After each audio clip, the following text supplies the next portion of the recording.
अरे सोचिए यार, मैंने पूरी जिंदगी अपनी दांव पे लगा दी और एक दिन पहले मुझे बोला जाता है कि तुम पार्टिसिपेट ही नहीं कर सकते। सच बोलूं, मैंने 2-3 साल तक चपातियां तक नहीं खाई। मतलब एक रोटी के लिए तरसता था मैं पता क्या कर रहा था,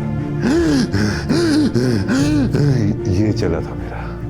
तो मैंने देवता साहब को उठाया था पीछे से, तो नॉर्मल हम चले थे भाई, मेरे को ऐसा झटका लगा ना, ऐसी चढ़ाई थी यार वो नीतीश। मैं भाग रहा हूँ 6 फुट 3 इंच का लड़का, मैं उनको चिंखे मार रहा हूँ, आधे मार रहा हूँ कि जीजू धीरे चलो, कर क्या रहे हो। बोले छोटू मैं थोड़ी कर रहा हूँ कुछ भाई। अब देखो यार बात, युद्ध, एक और किरमिर राक्षस है ना जिसका प्रकोप, एक और 4 भाई महासु और एक और हाटकुटी माता का अपना ही औरा। जितने इंसान वहां रहते थे उनका सौदा हुआ उस राक्षस से कि भाई तुझे हम महीने का या हफ्ते का एक ह्यूमन की बलि दिया करेंगे। टाटवी गलज्वला प्रवाह पावित स्थले गलैवलंबितां भुजंगतुं मालिकां डमड डमड डमड डमन्निनाथ वड्ड मरवयम चकार चंड तांडवम तनोतु नः शिवे शिवम।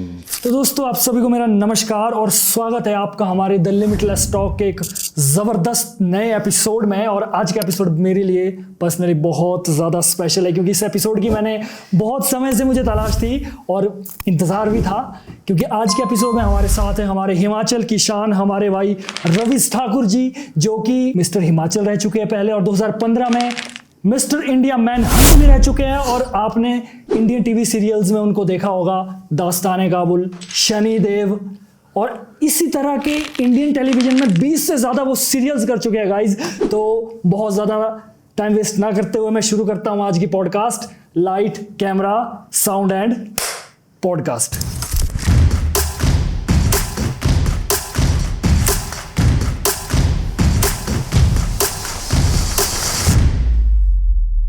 रवि भाई नमस्कार, चरण वंदे में सबसे पहले तो स्वागत है आपका द लिमिटलेस टॉक में। Thank you so much for inviting me. भाई मैं तो मतलब इतना वो हूँ कि जैसे इतने टाइम से आपके साथ जुड़ा हुआ हूँ मैं सबसे पहले से, और मेरे को पता नहीं था भाई कि मेरा ऐसा दिन भी आएगा कि मैं आपके सामने थोड़ा वो एपिसोड करूँगा और आप मेरे सामने होंगे, क्योंकि आपका ऑरा बहुत ज़बरदस्त है भाई। गाइज मैं बता दूं, मैंने नीतीश की जर्नी बहुत पहले से देखी है, बहुत पहले से हम लोग कनेक्टेड है भाई। बहुत ही अच्छे अद्भुत डांसर हैं, कोरियोग्राफर हैं।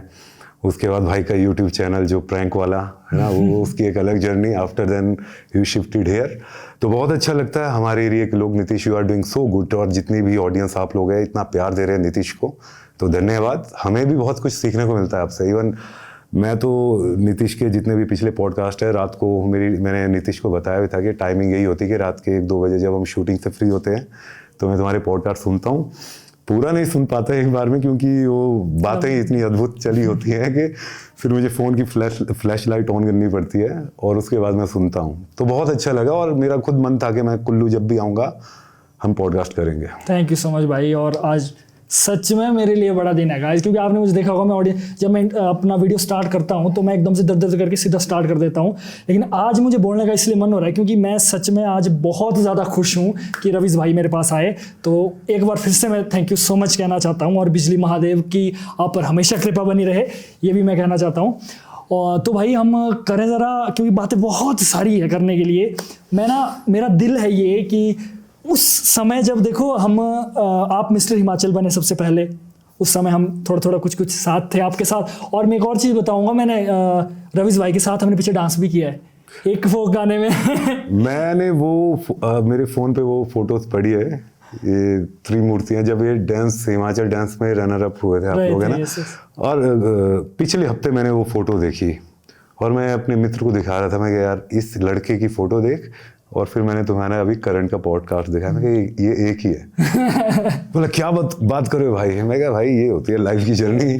चलो अभी तो भाई मतलब धीरे धीरे कर ही रहे हैं, बाकी देवी देवताओं का आशीर्वाद है, जो जिस राह पर चलाएंगे वैसे हम करते रहेंगे। तो भाई ज़रा एक मेरा ये क्वेश्चन है सबसे पहला आपको, कि आपका जो वो समय था ना, उस समय देखो एक बार आपने मेरे से शेयर भी किया था कि जब आप मिस्टर हिमाचल की तैयारी कर रहे थे कि यार नीतीश मैं ब्रेड खाकर ही गुजारे मैंने दिन, बोला खाना तक नहीं खाया 6 पैक्स एब्स के लिए, उस समय की बात है। तो क्यों ना हम शुरू से थोड़ा चलें, तो इस जर्नी का बड़ा मजा आएगा। तो वो टाइम के बारे में थोड़ा सा बता दो, कैसा समय था वो। चलो मैं तुम्हें बताता हूँ ऑडियंस, क्योंकि नीतीश ने मुझे एक ऐसा सवाल पूछा जो मेरे दिल के बहुत क्लोज है। देखो गाइस, मेरा जन्म हिमाचल में रोहडू में हुआ है और हमारा जो पालन पोषण होता है हमारे पेरेंट्स, तो सब मतलब बिल्कुल देसी तरीके से पले बड़े हम लोग। गांव में खेलना, क्रिकेट खेलना, गांव से स्कूल पैदल जाना। उस टाइम तो गाड़ियां वगैरह होती नहीं थी। तो ऐसे ऐसे करके मेरी पढ़ाई हुई रोडू से। उसके बाद मैं रामपुर गया पढ़ने। उसके बाद मैं पंजाब पढ़ाई करने गया। अभी मॉडलिंग वगैरह का बचपन से हमें तो कुछ पता भी नहीं था कि क्या होता है मॉडलिंग या एक्टिंग। इसमें करियर की तो बात की बात है ना। क्योंकि जो ब्रिंगिंग हुई, स्कूल पढ़ो, जॉब करो या फिर अपना बिजनेस शुरू करो। बिल्कुल।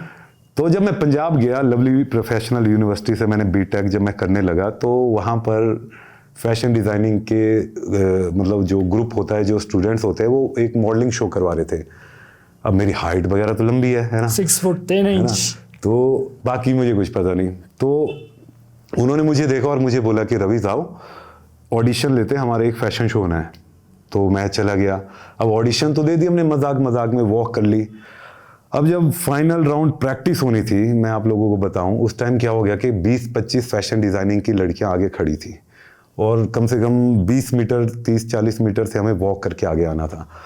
तो जो 30-40 मीटर की वॉक थी ना गाइज, उसने मेरी ज़िंदगी बदल दी। मैं ऐसे कांप रहा था क्योंकि जब 20 चेहरे लड़कियों के आपको देखते हैं, और हम तो सिविल इंजीनियरिंग के स्टूडेंट, जहाँ लड़कियों का दूर दूर तक लेना देना नहीं होता था, मतलब मैं कांपने लग गया। और मैं ऐसा हो गया कि मैं बस देवता ना, मैं जब भी नर्वस हुआ मैं लाइफ में, मैं अपने देवताओं का नाम लेता हूँ। उनके बारे में गाइज मैं आज आपको बताऊंगा, वो बात की बात है। बिल्कुल, उसमें बहुत तो मजा आएगा। ऐसे ऐसे कामते कामते तो मैं सिलेक्ट हो गया। वो फैशन शो तो हुआ नहीं उस दिन, उस बार वहाँ पर स्ट्राइक हो गई थी, पर मुझे ना कॉन्फिडेंस आ गया। तो जितने भी मेरे दोस्त थे वो सब कॉन्फिडेंस देते थे कि भाई तेरी हाइट है, ट्राई कर, पंजाबी इंडस्ट्री, पंजाबी गाने। पर यार अब इंजीनियरिंग करने वाला बच्चा है ना। फिर कोशिश कर, और मेरी लाइफ का टर्निंग पॉइंट ये रहा कि मैंने एक्टिंग और ये जो खासकर मॉडलिंग करियर शुरू किया यहीं कुल्लू मनाली की हमारी शान है, इवन पूरी हिमाचल की शान है। जब हम पढ़ते थे तो पहाड़ी वीडियोस बनती थी। 2004-5 में हम पंजाब में हिमाचल की वीडियोस देखते थे। KMS मनाली। ओके। जो लोग हिमाचल के बाहर है उनके लिए पहचाना मुश्किल है, क्योंकि आपको ये बातें समझ नहीं आ रही होगी। हमारे देखो गाइस, आप लोग कहीं के भी होगे, मुंबई जाना या मुंबई में काम करना हम लोगों के लिए ऐसा होता था कि पता, मतलब हम सपने भी नहीं लेते थे। हम देखते थे लोकल। मैं पहाड़ी वीडियोस देख के पला बड़ा। मैंने कमलेश भाई को देखा, KMS मनाली, जो इतने प्यारे गाने बनाते थे उस टाइम। उनके गानों पे फ़ोन उठा के लिपसिंग करने लगना, कमरे के अंदर छुप के। सिविल इंजीनियरिंग की ट्रेनिंग लगी हुई थी मेरी यहाँ पर रामपुर में, बायल प्रोजेक्ट में, तो वहाँ भी कमरे के अंदर। तो मैं अपने ऊपर, मैं कहा यार करते, अगर ये लोग हिमाचल में बैठ के कर रहे तो हम क्यों नहीं कर सकते, है ना। रोडू चौक में, सैंडो में नंगा टैटूज तो यहाँ थे मेरे। फेजर बाइक थी मेरे पास, उसमें राइड मारता था। सामने मेरा दोस्त शादी का कैमरा लेके होता था कि देख। तो हम ऐसे पहाड़ी गाने बना देते थे, प्रैक्टिस शूट, कि भाई जाना तो है इस फील्ड में, पर आप हो कितने पानी में। हम लोग क्या करते हैं कि हीरो सबको बनना है, पर मेहनत कोई अपनी रियलिटी चेक कोई नहीं करता कि काम कितना करना है अपने ऊपर। तो मैंने अपने ऊपर काम करना शुरू किया। कभी मुंह टेढ़ा हो जाना, छोटी छोटी चीजें जो मेरी लाइफ में काम आती थी, मैंने वो ऐसे मेरे दोस्तों ने साथ दिया मेरा। क्योंकि कोई प्रोफेशनल स्कूल या कोई ऐसा टीचर तो था नहीं हमारे हिमाचल में। कहाँ यार, घर वालों को कैसे बोलना कि इंजीनियरिंग के बाद एक्टिंग हीरो बनना या इस फील्ड में जाना, नहीं हो पाता है। तो ये हुआ। फिर मैं चला गया चंडीगढ़। वहाँ पर मैंने एज असिस्टेंट प्रोफेसर जॉब करना शुरू कर दिया पॉलिटेक्निक कॉलेज में। क्या बात कर रहे हो। और सोच तू, एक ऐसी फैकल्टी, एक ऐसा लेक्चरर, लंबे बाल, है ना, आंखों में लेंस, बाजू में टैटू, और मैं फॉर्मल ड्रेसेस में तो बहुत कम जाता था। अपना कैजुअल वेयर है, मतलब हीरो बन के ही जाना। पर मेरे एक उसूल था यार, देखो माँ बाप ने हमें पढ़ने भेजा था, तो मैं बचपन में 9वीं तक नहीं पढ़ता था, मैं 9-10 तक था मैं डफर, पढ़ता ही नहीं था। उसके बाद मैंने पढ़ना शुरू किया, और लवली, और मतलब जब तो मैं इंजीनियरिंग करने गया तो वहाँ तो मैं टॉपर होता था। तो पढ़ाई के साथ कभी कॉम्प्रोमाइज़ नहीं किया। आपने किसी भी फील्ड में जाना हो, एजुकेशन बहुत ज़रूरी है। बिल्कुल। तो लेक्चरर लग गया। इवन मैं पंजाब टेक्निकल बोर्ड में एग्जाम्स चेक, पेपर चेक करने जाता था, फाइनल पेपर जो देते हैं ना बच्चे। अच्छा। और मैंने भाई ये तो बड़ा ही अनसीन वाला है। I tell you one thing, कि मैंने आज तक किसी भी लड़के को फेल नहीं किया। मतलब क्या बात है। क्योंकि मैं फील कर सकता था, जो मेरे को लगता कि मेहनती है। तो ऐसे ही प्रोसेस चल रही थी मेरी जिंदगी की। तब शुरू हुआ मिस्टर हिमाचल। एक जो दिव्य, चलो नाम ले लेते हैं, दिव्य हिमाचल करवाते थे। मिस्टर हिमाचल पहली बार हो रहा था। इधर इंजीनियर लेक्चरर, इधर मिस्टर दिव्य हिमाचल वाला चला हुआ। और मैं अपने करियर को लेकर कंफ्यूज कि करूं क्या, इस फील्ड में जाऊं जहां दिल नहीं लग रहा, यहाँ जाऊं जहां का कुछ पता नहीं। तो मैंने कुछ नहीं किया गाइस, आईसो स्टूडियो हमारे भाई है, बहुत ही अच्छा नाम है हिमाचल का, उन भाई ने नया नया 5D कैमरा लिया था और वो आते थे वर्कशॉप करने चंडीगढ़, तो वो मुझे मिले, हम लोग दोस्त बने। और रमेश आरजे ठाकुर हमारे मित्र, ये लोग आए थे चंडीगढ़, तो मेरे दोस्त थे, तो मैंने कॉलेज से छुट्टी कर ली। मैं कहा यार सुर भाई कैमरा तो लाया हुआ है, कुछ शूट करते हैं, पता है नहीं क्या करना। देखो भाई हमने किया हर कुछ पहले, क्योंकि ये ना मतलब कैमरा जब भी दिखता था ये रूह ऐसे लगता था कि कुछ छूट रहा है। मैं कहा चलो सुर भाई, बेचारे सुर भाई, तो हम शूट कर रहे थे कुछ गाना और कॉलेज से कॉल आता है कि सर तीसरा टाइम हो गया इस महीने में आप बिना बोले जा रहे हो, 20 दिन कॉलेज में होते हो, 10 दिन आप शूटिंग करते हो। बोले हम नहीं संभाल पाएंगे आपको रवीश। तो मेरी जॉब छूट गई और मैं टेंशन में यार, होता है कितनी भी सैलरी थी, एक होता है कि चल खर्चा तो चल रहा है चंडीगढ़ में रहने का, घर वालों के लिए एक सेफ जोन होता था। बिल्कुल, अरे घर वाले तो ऐसे थे कि पिताजी तो मुझसे बात ही नहीं करते थे 2 साल तक यार। वो बोलते थे यार इंजीनियरिंग की हुई, एग्जाम दे, सरकारी टेस्ट दे, एक्सिन लग, जेई लग, है ना, कहाँ ये लेक्चरर लगा हुआ है। पर मैं चंडीगढ़ में इसलिए था क्योंकि वहाँ मैं मॉडलिंग में कुछ कर सकता था, अब रोडू या शिमला में क्या करता। तो ऐसे थे करके भाई नौकरी छूटी और मैं बिल्कुल टेंशन में गाड़ी में बैठा था। तो सुर भाई की मेरे को आज तक एक बात याद है, उन्होंने मुझे कहा था कि रवीश ये सिग्नल है, पूरी बिस्तरा पैक कर और मुंबई जा। मेरे इनको हो गया दिमाग खराब, मुंबई जाना मतलब यार ऐसा होता है कि भाई बोलने को होता है मुंबई जा। मैं बिल्कुल सैड था और तभी मुझे दिखा फेसबुक में दिव्य हिमाचल प्रेजेंट्स मिस्टर हिमाचल। तो मैंने ना आंख बंद की और मैंने सोचा कि पहली बार हो रहा है लाइफ में, मिस्टर हिमाचल नहीं होता था, मिस हिमाचल होता था, मिस्टर नहीं होता, मिस हिमाचल होता था। तो 2015 में पहली बार मिस्टर हिमाचल हुआ और एक ऐसा लड़का जो अपनी लाइफ के ऐसे कगार पे था, या तो पूरी जिंदगी वो इंजीनियरिंग फील्ड में रहता या पूरी जिंदगी कोसते रहता अपने आप को कि मैंने कोशिश तक नहीं की मॉडलिंग में। तो जॉब छूटी तो भाई जितने भी मेरे पास सेविंग्स थी 40-50 हज़ार रुपए, मैंने क्या किया, यूट्यूब में देखना शुरू किया, क्योंकि कोई टीचर तो था नहीं। यूट्यूब में जितने भी इंटरनेशनल लेवल के पेजेंट्स होते थे, मिस्टर इंडिया, मिस्टर वर्ल्ड, सब छान लिया भाई। इतनी मोटी नोटबुक रेडी की, क्वेश्चन आंसरिंग राउंड की, वीडियो को देखकर, यूट्यूब को देखकर रैंप वॉक की तैयारियां करना शुरू किया, अर्जुन रामपाल के गाना कॉपी किया, उस पर डांस करने लग गया टैलेंट राउंड के लिए। तो इस तरीके से एक लड़का तैयार हो रहा था जिसको ये भी नहीं पता कि पता नहीं उसका क्या होगा। तो मैंने सोलन से फाइट किया था मिस्टर हिमाचल, पूरी रात नहीं सोता था यार मैं। और जो ये भाई डाइट की बात बोल रहे हैं, तो डाइट ऐसी थी कि बिल्कुल रिप्ट होना था, तो उसके लिए खाना वगैरह सब त्यागना पड़ा। कम से कम मैंने सच बोलूँ, मैंने 2-3 साल तक चपातियाँ तक नहीं खाई, मतलब एक रोटी के लिए तरसता था मैं, बिल्कुल चीरे निकाले हुए थे। क्यों? क्योंकि भाई अब किसी चीज में मेहनत कर रहे तो। और मैंने यार तैयारी मिस्टर वर्ल्ड की थी। क्या बात कर रहे हो? समझ से होती कि मैं अगर किसी चीज के पीछे पढ़ता हूँ तो मैं सोचता हूँ कि इसका एंड क्या होगा। अगर मैं मिस्टर हिमाचल की तैयारी करता तो शायद मैं कभी नहीं जीतता। तो मैं हमेशा सोच ये रखी कि तैयारी अगर यहाँ इस लेवल की करोगे तो आप यहाँ पहुंचोगे, अगर आप यहीं के बारे में सोचोगे तो आप वहीं खत्म हो जाओगे। पूरी रात सोया नहीं, पहला राउंड हुआ, सब कुछ हो गया। अब दोस्त, तुम्हें पता दोस्ती कैसे होती है, एक दोस्त ज्ञान दे, अरे भाई पार्शियलिटी होती है भाई, ये नहीं होते कुछ, ये लोअर हिमाचल वालों को जिताएंगे, तू रोहड़ू का है, तेरी क्या है पॉलिटिकल अप्रोच। क्योंकि हमें इस फील्ड का पता नहीं, तो डर भी लगता था। मैं कहा शायद भाई कौन पूछेगा, मैं है ना भाई, बहुत डर मैं। तो सेकंड राउंड हुआ, थर्ड राउंड हुआ और रवीश ठाकुर पहुंच गया फाइनल में। क्या बात है? दिव्य हिमाचल के, मिस्टर हिमाचल के फाइनल में। भाई फाइनल में मैं आज रिवील कर रहा हूँ एक चीज़ जो कि बहुत कम लोगों को पता है। फाइनल में क्या हुआ, जज आया था मुंबई से, प्रतीक जैन, वो मिस्टर इंडिया वर्ल्ड बने थे 2014 में, बहुत अच्छा इंसान।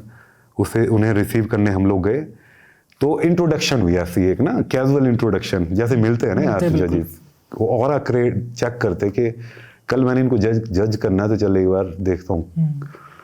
तो मैं कंटेस्टेंट नंबर 20 था सबसे लास्ट में, तो मुझसे मिले। तो उसने मेरे को देखा, देखते रह गया। फिर एंड में पूछा, रवि व्हाट्स योर एज? मैं कहा 27। और 27 साल ही क्राइटेरिया था उस शो का कि 27 साल तक ही पार्टिसिपेट कर सकते थे। अब जब वो फिनाले हुआ तो मैं हो गया 27 साल 6 दिन का। ये जून चला है ना, तो 5 या 6 जून को हुआ था वो फिनाले, और मेरा 28 मई को बर्थडे होता, तो 7-8 दिन में बड़ा हो गया था। तो दिव्य हिमाचल वालों ने देखा, तो मुझे साइड में बुलाया, तो मुझे कहते कि रवीश यार तुम तो ओवर एज हो चुके हो, तुम तो मिस्टर वर्ल्ड में तैयार पार्टिसिपेट ही नहीं कर पाओगे, तो तुम तो फिनाले में भी पार्टिसिपेट नहीं कर पाओगे कल। हर सोच यार, मैंने पूरी ज़िंदगी अपनी दांव पे लगा दी, और एक दिन पहले मुझे बोला जाता है कि तुम पार्टिसिपेट ही नहीं कर सकते। मैं आप लोगों को एक बात बताऊं ना यार, उस दिन मैंने चुपचाप सुना और मैं बैक स्टेज गया, तो मुझे ना भाभी का मैसेज आया था मेरी। तो वो मुझे बोलते कि छोटू मुझे घर पे बोला जाता है कि छोटू भैया बेस्ट ऑफ लक। और मैंने कोस रहा अपने आप को, मैं कहा यार क्या बेस्ट ऑफ लक, इतनी मैंने तैयारियां की और मेरा तो जीवन ही खत्म हो गया। नेचुरली उस समय तो पापा बात नहीं करते थे, मम्मी भाभी को बताया था कि मैं मिस्टर हिमाचल में पार्टिसिपेट कर रहा हूँ, वहाँ भी ये हो गया। तो भाई भाभी ने एक बात लिखी थी कि आपने मेहनत किया भैया, भगवान आपके साथ गलत नहीं करेगा। और मैं हंस रहा था, मैं कहा क्या गलत नहीं करेगा भगवान। रात को गया भाई होटल, तो देखो यार मैं रहा हूँ हमेशा ज़मीन से जुड़ा हुआ लड़का। जब मैंने मिस्टर हिमाचल में तैयारी पार्टिसिपेट किया था, जो मेरे कंपेटिटर थे उन लोगों को लगता था कि इस बंदे में होगा तगड़े एटीट्यूड, क्योंकि मैंने उस टाइम तक गाने गुने किए हुए थे। और उन्होंने जब वीडियो में मेरे को देखते थे तो वो बोले यार ये तो अलग ही ईगो लेके चला होगा। तो जब मैंने वहाँ पर पहले बार अपने आप को इंट्रोड्यूस किया था उन लोगों के बीच, उन लोगों की आंखों में, कुछ लड़कों की आंखों में आंसू थे। मैंने अपनी इंट्रोडक्शन ऐसी दी थी कि मैं ये मत सोचो यार कि मैंने क्या किया, मैं कौन हूँ। आप लोगों को लग रहा होगा कि पत्नी किस ईगो में है। मैं कहा सच्चाई तो है, मैं तो यहाँ पर क्या कहते हैं पार्टिसिपेट भी अपने दोस्त के पैसे पे करने आया हूँ। मुझे मेरे दोस्त ने 5,000 रुपए दिए जिससे मैंने कपड़े लिए, बिकॉज मैं कहा ये मेरी सच्चाई है। तो सब एकदम से नहीं बात सुन के खजल हो गए। नेचुरली हो ये बंदा इतनी नेक्स्ट लेवल, मतलब एक औरे के साथ अपने आप को क्या बता रहा है। देखो अपनी ये चीजें ना कोई नहीं बताता है, वो बंदे ना अपना वो नेगेटिव फेस दिखाते रहते हैं कि ऐसा है, आई हैव डन, ये सब बकवास है यार। जिंदगी में आगे बढ़ना ना रियल रहो। तो मैं पहले से रियल हूँ। मैंने उन्हें बताया भाई ये हाल है अपने, मैं आया हूँ यहाँ पर पार्टिसिपेट करने। तो आखिरी दिन जब वो मैं होटल में गया तो वो सारे लड़के मेरे पास आए।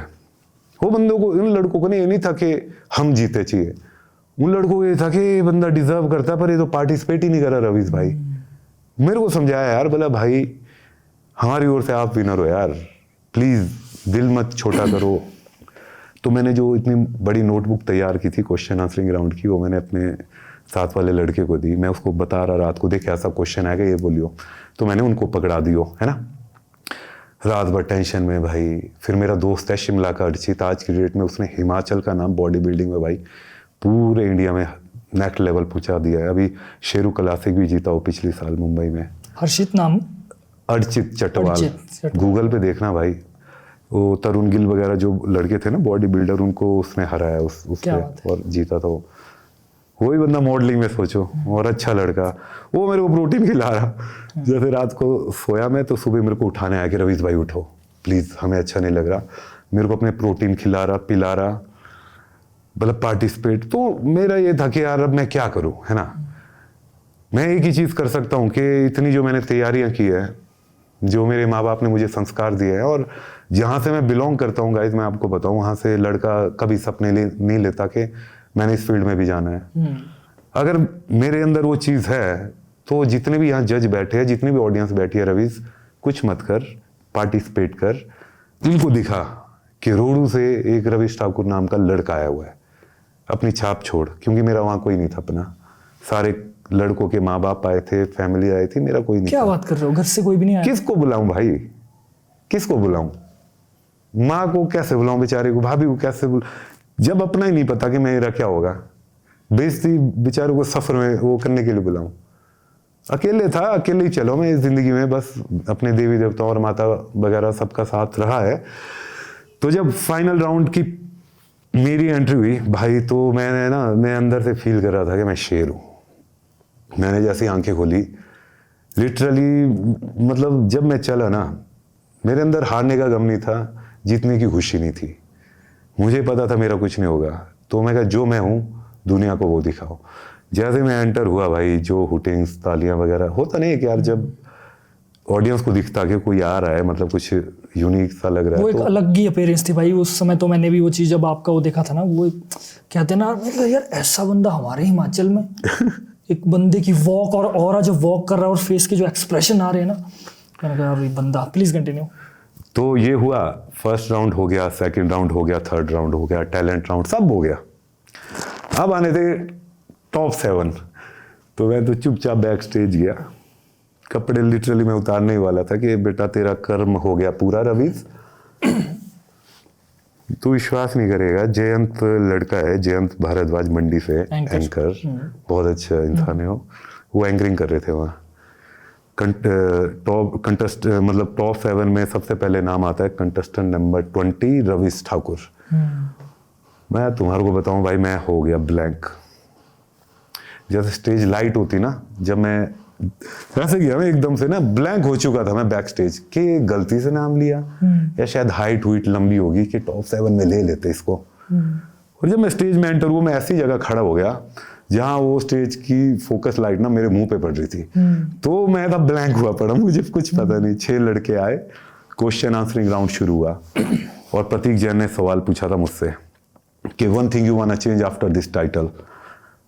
और मैं ब्लैंक, मेरे को नहीं समझ यार मैं क्या बोलूँ। इतनी नोटबुक तैयार की थी यार मैंने, मतलब ऐसी ऐसी चीजें तैयार की थी कि दुनिया का कोई भी सवाल पूछ लो तो मुझसे। मैं ब्लैंक था भाई। मेरे को मेरा दोस्त रोनी, वो जो साथ में था खड़ा, वो मेरे को बोला बोलना बोलना बोलना। मैं ब्लैंक हुआ पड़ा। तो मेरे मुंह से निकला पेरेंट्स, इतना वर्ड निकला पेरेंट्स। सब लगे हंसने। क्या बात है कि ये माँ बाप को चेंज करने। क्वेश्चन ये था कि एक चीज आप बदलना चाहते हो इस विनिंग, मतलब इस टाइटल के बाद। सब हंसने लगी। और मैं जैसे वो हंसने चुप हुए तो मैंने बोला कि क्या होता है कि बुढ़ापे में लोग अपने पेरेंट्स को ना अकेला छोड़ देते हैं, एक कभी या तो कोई भी इश्यूज हो। तो मैं सिर्फ उन लोगों को ये कहना चाहता हूँ। इसके बाद मैंने 4 लाइनें बोली जो मैंने उस कॉपी में तैयार की हुई थी। वो आ गई दिमाग में उस समय, क्योंकि वो मैंने रखा था, ऐसी लाइनें थी वो 4 के जब साम दाम दंड भेद कुछ भी काम ना है ना बेटा, ये 4 लाइनें चिपका दो। माँ बाप के ऊपर थी, बहुत गहरी लाइन थी वो, मेरे को आज अब याद नहीं है। लाइन ऐसी थी कि अनगिनत है उपहार इनके, इन्हें भूल कर रुलाना नहीं, गीली जगह पर खुद सोकर सूखे में सुलाया हमें, पाला पोसा हमारी हर जिद को पूरा किया, ऐसे माँ बाप की आंखों को भूल से भिगोना नहीं, दुनिया में हर चीज मिलेगी, माँ बाप मिलेंगे नहीं, ऐसे माँ बाप को, ऐसे ऐसे करके 4 लाइनें थी, बहुत प्यारी लाइनें थी भाई। जो तालियां बजी ना वहां, तो आगे वापस मैं कहा चलो ये होगा कि पूछा होगा, बोल दिया मैंने जो भी। मैं कहा जीतना तो यार, जब ऑर्गेनाइजर बोल रहे आप जीत नहीं सकते हो तो आप क्या उम्मीद करोगे। तो भाई जब विनर हमारे पंकज सू सर है, लाइव टाइम टीवी के वहाँ पर का हेड है अभी, तो वो बैक स्टेज आते हैं। तो पहले दिव्य हिमाचल में इवेंट ऑर्गेनाइज वो सारे मैनेज वही करते थे। उन्होंने मुझे बोला कि सबको इकट्ठे करके बोला कि गाइस जैसे कि रवीश ओवर एज हो चुके थे, बट स्टिल जजेस का फैसला है, Ravish Thakur is our first mister Himachal. और बाबा मेरा तो ऐसा हो गया ना, मैं बन गया भाई उस रात सेलिब्रिटी। मैं बताऊं, जैसे मुझे बाहर लाया गया, जैसे होता है ना एक नई नवेली दुल्हन को देखने के लिए आए होते, तो क्योंकि हमें आदत नहीं है भाई, हम गांव में पड़े लड़के हुए, हमें नहीं आदत कि भाई मीडिया आ रही है। उस टाइम क्या पता होता था हमें क्या होगा। और जो हारी हुई चीज जीत गए हो आप। किसी का कोई ऑब्जेक्शन नहीं हुआ इसमें ना? कैसे होता, जज ने क्या बोला, जजों ने बोला कि डजंट मैटर कि रवि मिस्टर इंडिया या मिस्टर वर्ल्ड में पार्टिसिपेट नहीं कर सकता because of age, but thing is that के टुडे आज की डेट में जो बंदा इस स्टेज में बेस्ट है, मैं तो उसी को जिताऊंगा। डजंट मैटर वो आगे पार्टिसिपेट करे ना करे, पर हम आंख बंद नहीं कर सकते कि भाई जो बंदा डिजर्व कर रहा मैं उसको बोल दूं तो ओवरेज है। और ओवरेज का वो सीन इसके लिए यार क्या हुआ, जब मैंने पार्टिसिपेट किया मैं था 26 का, अब वो 3 महीने पेजेंट चला, उस टाइम हो गया 27 से ऊपर ना, समझ रहे हो। तो ऐसा ऐसा हो गया। अब मीडिया में ये न्यूज छप गई कि भाई रवीश ठाकुर मिस्टर हिमाचल रिप्रेजेंट करेंगे मिस्टर इंडिया उसमें। भाई साहब फिर से पेजेंट फाइट किया, मिस्टर इंडिया मैन हंट, 0 से।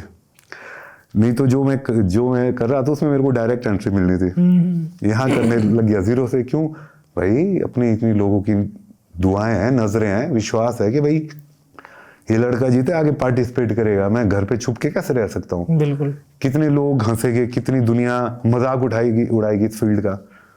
तो मैं ये चीजें हमेशा वो ले लेता हूँ दिल पे, जहाँ एक इज्जत और उस वाली बात आए। 0 से फाइट किया। तो जब फिनाले होना था उसका दिल्ली में, तो मैंने पापा को बुलाया था। मैं कहा बाबा अब देखो आपका बेटा करता क्या है। तो फिनाले में जब टॉप 5 अनाउंस हुए तो पापा मेरे दोस्त हो रहे थे, कांप रहे थे। क्या बात है। होता ही है ना यार, बाहर देश में, प्रदेश में, प्रदेश ही हमारे लिए तो रोड दिल्ली प्रदेश ही होता था। बिल्कुल। तो वहां मैं बन गया mister India man Hunt. Rohru की जनता के प्यार भाई मुझे इतना मिला ना, मैं आपको बोलना, ऐसा लग रहा था कोई राजकुमार आ रहा है। तगड़ी रैलियां, मतलब नेक्स्ट लेवल मेरा स्वागत किया वहां पर इतने लोगों ने। तो मैं आज तक ना हमेशा एक मर्यादा याद रखता हूँ। इवन मुंबई में मुझे अभी कई टाइप के काम आते हैं एक आर्टिस्ट को, अलग अलग उसके, और मैंने हमेशा एक ही सर्वोपरि रखी है, वो आपके संस्कार और इज्जत। वो आपके हाथ में, वो कोई नहीं छीन सकता। तो मैं टीवी कर रहा हूँ, पिछले 8-9 साल होते मैंने 20-22 शोज कर लिए और मजा आ रहा है, अच्छे शोज कर रहा हूँ। मूवीज में नहीं जा रहा, इसलिए नहीं जा रहा भाई, क्या है कि आज की डेट में मुझे पता है कि मैं क्या डिजर्व करता हूँ। अब मैं अगर मूवी में मैं अपने आप को इंट्रोड्यूस करूंगा तो कम से कम उस लेवल पे इंट्रोड्यूस करूंगा।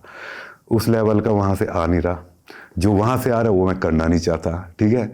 तो इसलिए मैं मूवीज नहीं कर रहा। और टीवी इंडस्ट्री की एक सबसे अच्छी बात यह है गाइस कि यहाँ पर जब से मैं काम कर रहा हूँ ना, जितना मेरे अंदर टैलेंट था उतना मुझे काम मिला। ना तो किसी के सामने तलवे चाटने पड़े, ना गिड़गिड़ाना पड़ा, जो कि मुझसे होता नहीं है। एक एक दिन के काम भी किए, भूत प्रेत राक्षस सब बनाऊं मैं। जब मैं मुंबई आया था कोई फेसबुक में पोस्ट नहीं करता था। मैं कहा कई बार लोकल लोग सोचेंगे बेचारे कि यार देख ये क्या करने गया था, क्या कर रहा है, क्योंकि भाई वो है प्रोसेस।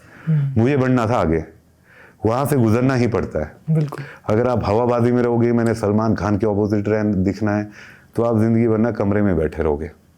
तो मैंने तो 0 से शुरू किया, क्योंकि मुझे एक्टिंग का कहना का पता था उस टाइम। मॉडलिंग से एक्टिंग में गया था मैं। तो ऐसे ऐसे करके भाई मैंने काम करना शुरू किया, और 2018 में तो आपके भाई ने लीड किया यार। यस। तो वो जो यात्रा थी ना 3-4 साल की, तो उसके अंदर बहुत चीजें देखी मैंने यार। पोरस 500 करोड़ का प्रोजेक्ट मेरे जैसे लड़के को। ओ भाई, तो एक ही चीज जिंदगी में सीखी है भाई, जितने आप रियल बन के रहोगे किसी भी फील्ड में भाई। बंदे बोलते हैं ना, दुनिया बोलती कि ये फील्ड होती है एक्टिंग मॉडलिंग, इनका ये दिखावे वाली होती है दिखावे वाली। मैं तो फकत बोलता हूँ बहुत दिखावे वाली फील्ड है। दिखावा करते लोग, अंदर से कुछ नहीं होगा, दुनिया को ये दिखाएंगे हम पता नहीं क्या है। तो अपना एक असूल है, मैं दिखावा करता हूँ सिर्फ कैमरे के सामने। जो टैलेंट है, मैं कहा जितनी भी हवा है ना भाई, यहाँ दिखा। जैसे ही कैमरा बंद होता है भाई, मैं पहाड़ीपन में आ जाता हूँ। बिल्कुल। आई यूज टू वियर पहाड़ी टोपी इन मुंबई और हिमाचल से बाहर कहीं भी। आई यूज टू डांस इन पहाड़ी सॉन्ग्स, क्योंकि मैं चाहता हूँ कि मैं अपने कल्चर के लिए कुछ करूँ, जिस मिट्टी में मैं जन्मा हूँ। अभी तुम खुद बताओ, तुम एक बात बताओ, मुंबई में हिमाचल के कितने लोग एक्टर्स होंगे, है ना? किसी बंदे ने पहाड़ी गाना किया होगा मुंबई से आके? बताओ। मतलब ही नहीं भाई, मेरा यही आपका सवाल था कि जैसे अब हमने आपको टीवी में देखा, कभी आपको पोरस की लुक में देखा, कभी आपको शनिदेव में देखा, तो मैं ना बड़ा, देखो दुनिया का होगा ये क्वेश्चन या नहीं होगा मुझे नहीं पता, लेकिन मेरा पर्सनली ये सवाल है और बड़ा ही उत्सुक मैं इसका जवाब जानने के लिए कि मैं जब देखता हूँ ना भाई को कि भाई टीवी में वो बड़े बड़े रोल्स कर रहे, जो कि हमारे तो मतलब वो बहुत दूर की बात है हमारे लिए।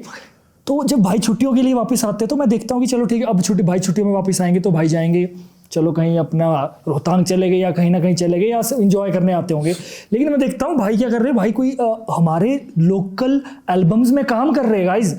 और हमारे यहाँ पर क्या मेंटेलिटी है भाई, मैं सच्ची दिल की बात बोलता हूँ, मैं हमारे यहाँ पर ये मेंटेलिटी लोगों की, यार हम तो ये है, हम क्यों लोकल गाना, यार चल लोकल गाना नहीं करना हमने, और हमने तो जी अब इतना बन गए हम, अब अपने बाहर करना। और यहाँ पर बिल्कुल उल्टा है भाई, इतने ऊंचे स्तर में काम करने के बाद अपने फोक को आगे बढ़ा रहे हैं। तो इन सब के बीच की आपकी क्या मेंटेलिटी है, आप क्या सोच के करते हो, ये मुझे प्लीज बता दीजिए आप। ये कुछ नहीं यार, ये कर्ज है मिट्टी का, जिस मिट्टी में हम पले बड़े, जिसने हमें जन्म दिया, जिसने हमें इस लायक बनाया कि आज हम कुछ कर सकते हैं।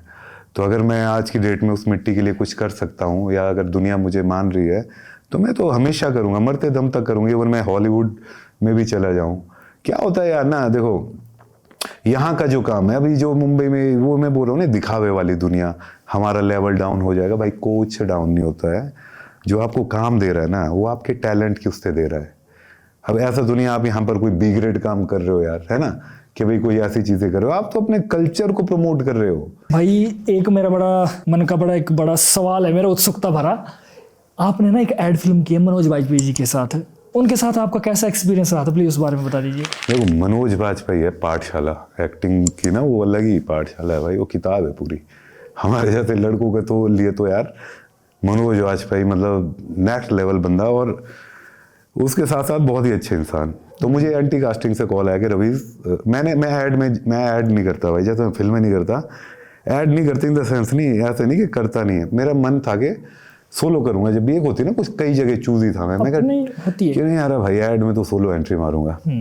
सोलो एंट्री के लिए तो कभी आया नहीं, तो फिर आया जी कि मनोज वाजपेयी जी के साथ ऐड है। बोला रवीज करोगे? मैं कहा यार तुमने नाम ऐसा ले लिया, मैं पक्का करूंगा। तो फिर डायरेक्टर ने मुझे बुलाया, तो चीज़ें हुई, तो ऐड शूट था। तो मैं रात भर ना यार सोया नहीं, मैं आप सबको ऑडियंस को बताऊं, रात भर इसलिए नहीं सोया, मनोज वाजपेयी से पहली बार स्क्रीन शेयर कर रहा हूं मैं। अब मैं उस इंसान को मैं क्या दूं? अब किसी गिफ्ट से, तो गिफ्ट में मैं उन्हें तोल नहीं सकता कि कुछ ऐसा कि कुछ बाहर से ले लूं या कुछ दे दूं, है ना। तो पूरी रात सोचते गया, कुछ दिमाग में नहीं आया। सुबह उठा, अपनी अलमीरा खोली, वहाँ मुझे पहाड़ी टोपी गिफ्ट की थी अपने हारमोनी ऑफ द पाइंस के जो हेड है भाई ना, विजय भाई जी। उन्होंने, तो वो थी मेरे पास। मैं कहा भाई इससे बड़ा गिफ्ट तो एज अ पहाड़ी मैं नहीं दे पाऊंगा उस इंसान को। मैं उनसे मिला, शूट हुआ, तो मैंने उन्हें बोला कि मैंने आपके लिए कुछ लाया हूँ। बोला बोलो रवीज क्या? तो मैंने उन्हें बोला कि मैं पूरी रात सोचता रहा कि मैं आपको क्या दूँ। कुछ नहीं मिला, तो एंड में मेरी नज़र एक ही चीज़ पर टिकी, जो कि हमारे हिमाचल का गुरूर है, हमारी शान है, पहाड़ी टोपी। मैं कहा ये मैं आपको देना चाहूँगा। बंदा बहुत स्माइल की उन्होंने, तो बोला यार थैंक यू सो मच, क्या बात है। पहनी और हम लोग चले गए। क्योंकि हमने ना उनको तो ऐसे मतलब आज तक टीवी में ही देखा है, मूवीज में देखा है, तो आपको क्या लगा सामने वाला एक्सपीरियंस का नेचर थोड़ा बहुत तो ऐसा आइडिया हो जाता है, क्या लगा आपको? बिल्कुल नॉर्मल इंसान, बिल्कुल down to earth, simple process follow करने वाला इंसान, कोई हवाबाजी नहीं, कोई टेंट्रम नहीं है, कोई तामझाम आए नहीं आए चिल मार के। कभी मैंने, क्योंकि पकड़ने वाले सीन्स थे, तो मतलब बड़ा एंजॉय किया मैंने उनके साथ। अदरवाइज कई बार नर्वस हो जाता है बंदा ना कि भाई इतना बड़ा एक्टर, पर अब अपने कोई बहुत टाइम हो गया यार, तो मज़ा आया। और अच्छी बात ये लगी कि जो उसके बाद उन्होंने मुझे टाइम दिया, क्योंकि उनके शूट चले हुए थे।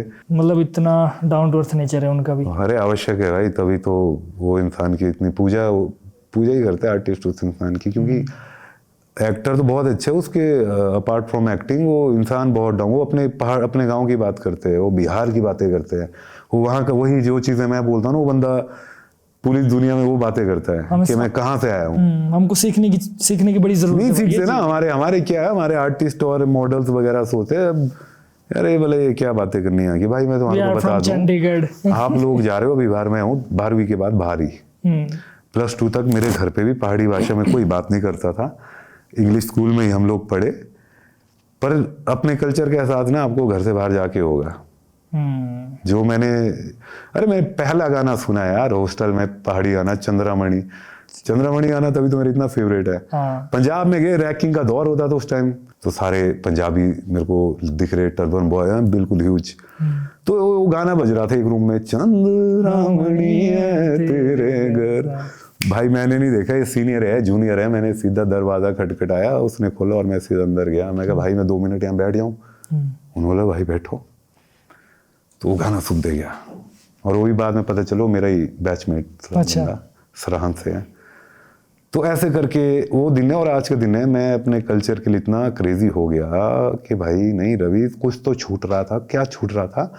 वो ये है, तब तो भाई कुल्लू मनाली रोडू शिमला, जहाँ कभी जो भी मौका मिलता था, मैं हमेशा हिमाचली गाने सुनता हूँ, हिमाचली कल्चर को फील करता हूँ, अपने आप को हमेशा प्रेजेंट करता हूँ कि भाई मैं उस मिट्टी में जन्मा हूँ जहाँ हमारी देवी देवताओं का इतना आशीर्वाद है हम पे, है ना। बिल्कुल बिल्कुल। हमारा इतना कल्चर इतना प्यारा है, दुनिया बाहर से अप्रिशिएट करती है पर हम घर के अंदर रहने वाले लोग ही कदर नहीं कर पाते। इससे तो बहुत ही ज़बरदस्त एक मैसेज आ रहा है सबको, और मुझे लगता है कि लोगों को अब ये बात समझ भी आ रही होगी कि यार हमें अपने कल्चर को नहीं छोड़ना चाहिए। हम चाहे बाहर से जैसे मर्जी देखें, हमारे पेरेंट्स कुछ भी हो, हम कहीं भी जाएं, हमको अपना कल्चर से शर्माना नहीं है कि भाई यार हम तो लोकल, ये यार हमारी ये शान है। लोग दुनिया से हमारे हिमाचल में आते हैं हमारे देवी देवताओं को देखने। तो आई होप आप समझ गए होंगे। तो मेरा एक और सवाल है छोटा सा आपसे। भाई मैंने एक आपका गाना देखा था जिसमें आप भोलेनाथ के रोल में थे, वो हमारे हिमाचल के लिए ही आपने शूट किया था, जो कि राजीव जी द्वारा गाया गया शायद, आई थिंक, मुझे वो नाम याद नहीं आ रहा अच्छे से। राजीव और उसमें मुझे जो सबसे ज़बरदस्त चीज़ ये लगी कि आपके ऊपर भोलेनाथ की पूरी जो भी साजो सामान लगते हैं और पूरा नीला आपका पेंट हुआ है। और जो देखा मैंने कि आप इतने ठंड में, बर्फ में कितना डिग्री टेम्परेचर होगा ये तो आप ही बता सकते हैं, उसमें आपने कैसे सरवाइव किया, वो कैसे आपने उस कैरेक्टर को निभाया इतने बखूबी से? भाई एक तो तुमने महादेव का नाम ले लिया ना, मैं बताता हूँ। देखो एक इंसान का नाम मैं लेना भूल गया था, रमेश रजनू भाई, जो कि लाइन प्रोड्यूसर है कुल्लू में ना। तो उस इंसान ने मुझे सबसे पहला ब्रेक भी दिया था लाइफ में, जो मैंने यहाँ एड शूट की थी। पेड प्रोजेक्ट 4000 रुपये मिले थे मुझे, 2010-11 की बात है। तो वो व्यक्ति यूट्यूब लॉन्च कर रहे थे अपना भी पिछले साल 2023 में। तो उन्होंने गाना डिसाइड हुआ कि नीलकंठ गाना करना है महादेव का। नीलकंठ महादेव, यस। तो हमेशा एक मन में ख्वाहिश रहती है कि जब भी मैं महादेव बनूं तो कम से कम लगना चाहिए कि महादेव है। हम लोगों ने ऐसा नहीं कि कमरे के अंदर क्रोमा में शूट करना था उसे। मैं कहा अगर मैं महादेव बनूंगा तो हम रियल लोकेशन पे जाएंगे। वो डायरेक्टर से बात हुई सुशील मेहता भाई से, वो बोलता भाई रियल लोकेशन देख लो, बर्फ होगी। और जो हमने लुक फाइनल किया था महादेव का, बेयर बॉडी जो कि महादेव की लुक है ही ना, ऊपर से पेंट होना था। और वो भी उसी समय वहां जाके किया होगा, घर से तो गए नहीं होंगे करके? नहीं वो वहाँ किया। तो मैं बताता हूँ, देखो पूरी बात ये हुआ डिसाइड। तो शूटिंग की डेट निकली तो मैं हेयर विग लेके मुंबई से ही आया था, क्योंकि यहाँ नहीं मिलती भाई। मैं नहीं चाहता था कि मैं रामलीला वाली विग पहन के महादेव करूँ। अगर मैं मुंबई से आ रहा हूँ तो एक लगना चाहिए कि यार इतनी दूर से एक प्रोफेशनल एक्टर थे, प्रोफेशनल कुछ काम कर रहे हैं। तो इस ट्रीटमेंट में हमने कोई भी कमी नहीं रखी, पूरा कॉस्ट्यूम वगैरह आया। मनाली में शूट करना था, सिसु में रैकी करने गए। तो जब मैंने वो लोकेशन देखी, मैं कहा यार मैंने बोल तो बड़ा बड़ा दिया है कि मैंने करना है ऐसा। अरे वहाँ जैकेट, लेदर के जैकेट पहन के भी कांप रहा था मैं यार उस टाइम, टेम्परेचर माइनस में। और वो तो हमने -19 में शूट किया हुआ भाई। क्या बात, -19? मैं तो -1-2 लेके चला था। अरे हुआ क्या कि होटल में पेंट जो तुम बोल रहे हो, होटल रूम से होके गया, क्योंकि वहां जाके टाइम वेस्ट होता। नहीं पहले दिन तो वही हुआ था। पहले दिन जो हुआ वो हुआ सिसु में। होटल में भाई इतनी ठंडी थी ना वहाँ, मतलब मैं पहले जैसे ही मेरे को मैंने टी शर्ट कपड़े जैकेट उतारे तो पहले ही हाथ कांपने। तो उस पे वो पेंट हुआ। अब क्या हो गया कि पेंट हो गया, अब लोकेशन पे नंगे पांव जाना था, सबसे बड़ा टास्क। और वहां पर वो मुद्राएं करनी थी तांडव वाली। कम से कम 1.5-2 घंटे हमने वो शूट किया वहां पर, अकेले जो मेरा था। पेंट उखड़ रहा तो गिल्ला पेंट वहीं पर लोकेशन पे नंगे पांव में हो रहा है। अरे भाई मतलब मुझे ऑफर किया गया था, मैं आपको बताऊं कि रम पी लो, रम पी ले नहीं तो ये लड़का मर जाएगा। बेचारे रजनू भाई दौड़ के आए, टीम आई कि ये मर जाएगा। एक टाइम ऐसा हो गया गाइस, मैं झूठ नहीं बोलता, मैं वैसे रम कभी पी नहीं है, तो वहाँ मौत दिख रही थी तो मुझे लगा कि हाँ कर लेता हूँ, तो मैंने बोला ला लो। वो जैसे ही वो सफ़र से ला रहे थे ना, रास्ते का जो ट्रैवल था, और मैं ना शीशे के सामने पर्वत को देख रहा था ऊपर, तो मैं महादेव को फील कर रहा था उस पर्वत में। तो मैं कहा यार महादेव, मैं पहली बार कोशिश कर रहा हूँ कि मैं आपके इस कैरेक्टर को निभाऊँ। मैं यार नकली बनकर नहीं निभा सकता मैं हिम्मत दियो। मैं कहा मेहनत मेरी रहेगी बस, मैं नहीं पीऊँगा ये कुछ भी। वो आए, मैंने मना की, मैं कहा भाई नहीं, पर रवि मर जाएगा। मैं कहा मरने दो, इस कैमरे के सामने मरूंगा, महादेव की धरती पे मरूंगा, पर भाई नकली काम नहीं कर पाऊंगा मैं। हटाया भाई, और जो मैंने किया वो महादेव ने निकलवाया। अदरवाइज मुंबई का एक्टर क्या, हॉलीवुड का कोई भी प्रोडक्शन ला लो, उस लोकेशन पे बिना सेफ्टी के कोई शूट नहीं कर सकता, पॉसिबल ही नहीं। जब मुझे गाड़ी में बिठाया गया ना, मैं पता क्या कर रहा था ये चला था मेरा, ऑक्सीजन नीचे की यहाँ से नीचे पूरा मेरे को पता नहीं था कि कुछ है अभी, ठीक है। गाड़ी में ब्लोअर ब्लोअर इतना, मतलब यार मैंने अपने देवता महासु देवते का नाम लिया, जो कि मैं हमेशा जब भी मेरे को कुछ नहीं सूझता, मैंने कहा महासु देवता आज बचा ले यार। कम से कम 20-25 मिनट लगे, मेरे घर तक में नहीं है बात पता ना कभी बताई, 20-25 मिनट लगे, मैं बच गया नॉर्मल होने में मुझे। और ना तो भाई हम लोग बीमार हुए जब मैं वापस होटल आया मनाली। जो मेरे साथ कोई एक्टर थे सुर भाई उन्होंने भी बहुत अच्छा काम किया। हम बुखार तक नहीं आया हमें भाई, मैं गारंटी दे दूं, मेरे को भी इतने साल हो गए इस फील्ड में, नहीं कर सकता, कोई पंगे नहीं लेता भाई। और गलती से तो क्या कहूँगा, उसके बाद जब शूटिंग ख़त्म हुई तो मैंने महादेव को बोला कि एक बार कर लिया, और मैं दूसरों को भी ये बोलता हूँ कि ये पागलपन मत करना। आर्टिस्ट में पागलपन होना ज़रूरी है, बट एक हद तक हम वो क्रॉस कर चुके थे। और वो पता नहीं महादेव थे जिन्होंने हमें उस वक्त बचा दिया, क्योंकि एक नेक प्योरिटी थी ना अंदर से यार। हमें ये नहीं था कि हमें इतने व्यूज़ चाहिए, हमने वायरल होना है। रवि भाई, जैसे ना अभी तक हमारी ऑडियंस को इतना तो उनको दिमाग में लग गया पता कि आप हमारे देवी देवताओं को बहुत मानते हो और हमारे कल्चर को तो प्रमोट करते करते हो आप, देवी देवताओं में भी आपकी बहुत ज़बरदस्त आस्था है। लेकिन एक ऐसा भी समय था ना जब आप देवी देवताओं को मानते नहीं थे। ये एक कहानी है बड़ी ज़बरदस्त आपने बताई थी यार। मानना ना मानना तो चलो क्या है ना, पर हुआ क्या कि मैं आपको बताता हूँ एक बात। जब मैं पढ़ाई कर रहा था ना इंजीनियरिंग, तो मैं यूट्यूब में ना वीडियो दिखा रहा था अपने कलीग वगैरह को ना, तो उनको मैं दिखा रहा था, तो वो बातें चली थी देवते जैसे पालकी में ना, मैं कहा ये खुद हिल रहे हैं, वो सुनी जा रहे, मैं कहा हाँ, मैं कहा भाई ये खुद हिल रहे, ये मीडियम है जिसे हम गूर और माली कहते हैं, जिसमें ट्रांस आती जो ये। हाँ, तो बोले यार अभी ऐसा नहीं होता है, अगर इनमें शक्ति होती तो खुद क्यों नहीं उड़ते, लोग इन्हें उठा रहे हैं, बलि प्रथा एंड ऑल वो सारी चीजें। तो उन बंदों ने ना उस एनवायरनमेंट में मेरे को भी थोड़ी देर के लिए साइको में डाल दिया। मैं यार बात तो सही बोल रहे हैं यार, होता है ना जैसे कि भाई देखो मैं बोलता हूँ सच्ची बात है, मैं दिखावा नहीं करता कुछ। उस टाइम के लिए मेरे माइंड में भी लग गया था कि, तो हुआ क्या कि हमारे रोहड़ू में रोहड़ू मेला होता है, वो अप्रैल में होता है। तो वो पहले हमारा जो देवता है साहब है महासु देवता, वो रोहड़ू के देवता साहेब शिकड़ू देवता जी से मिलन होता था उनका। तो ये प्रथा थी, आजकल थोड़ा बंद हो गया ये।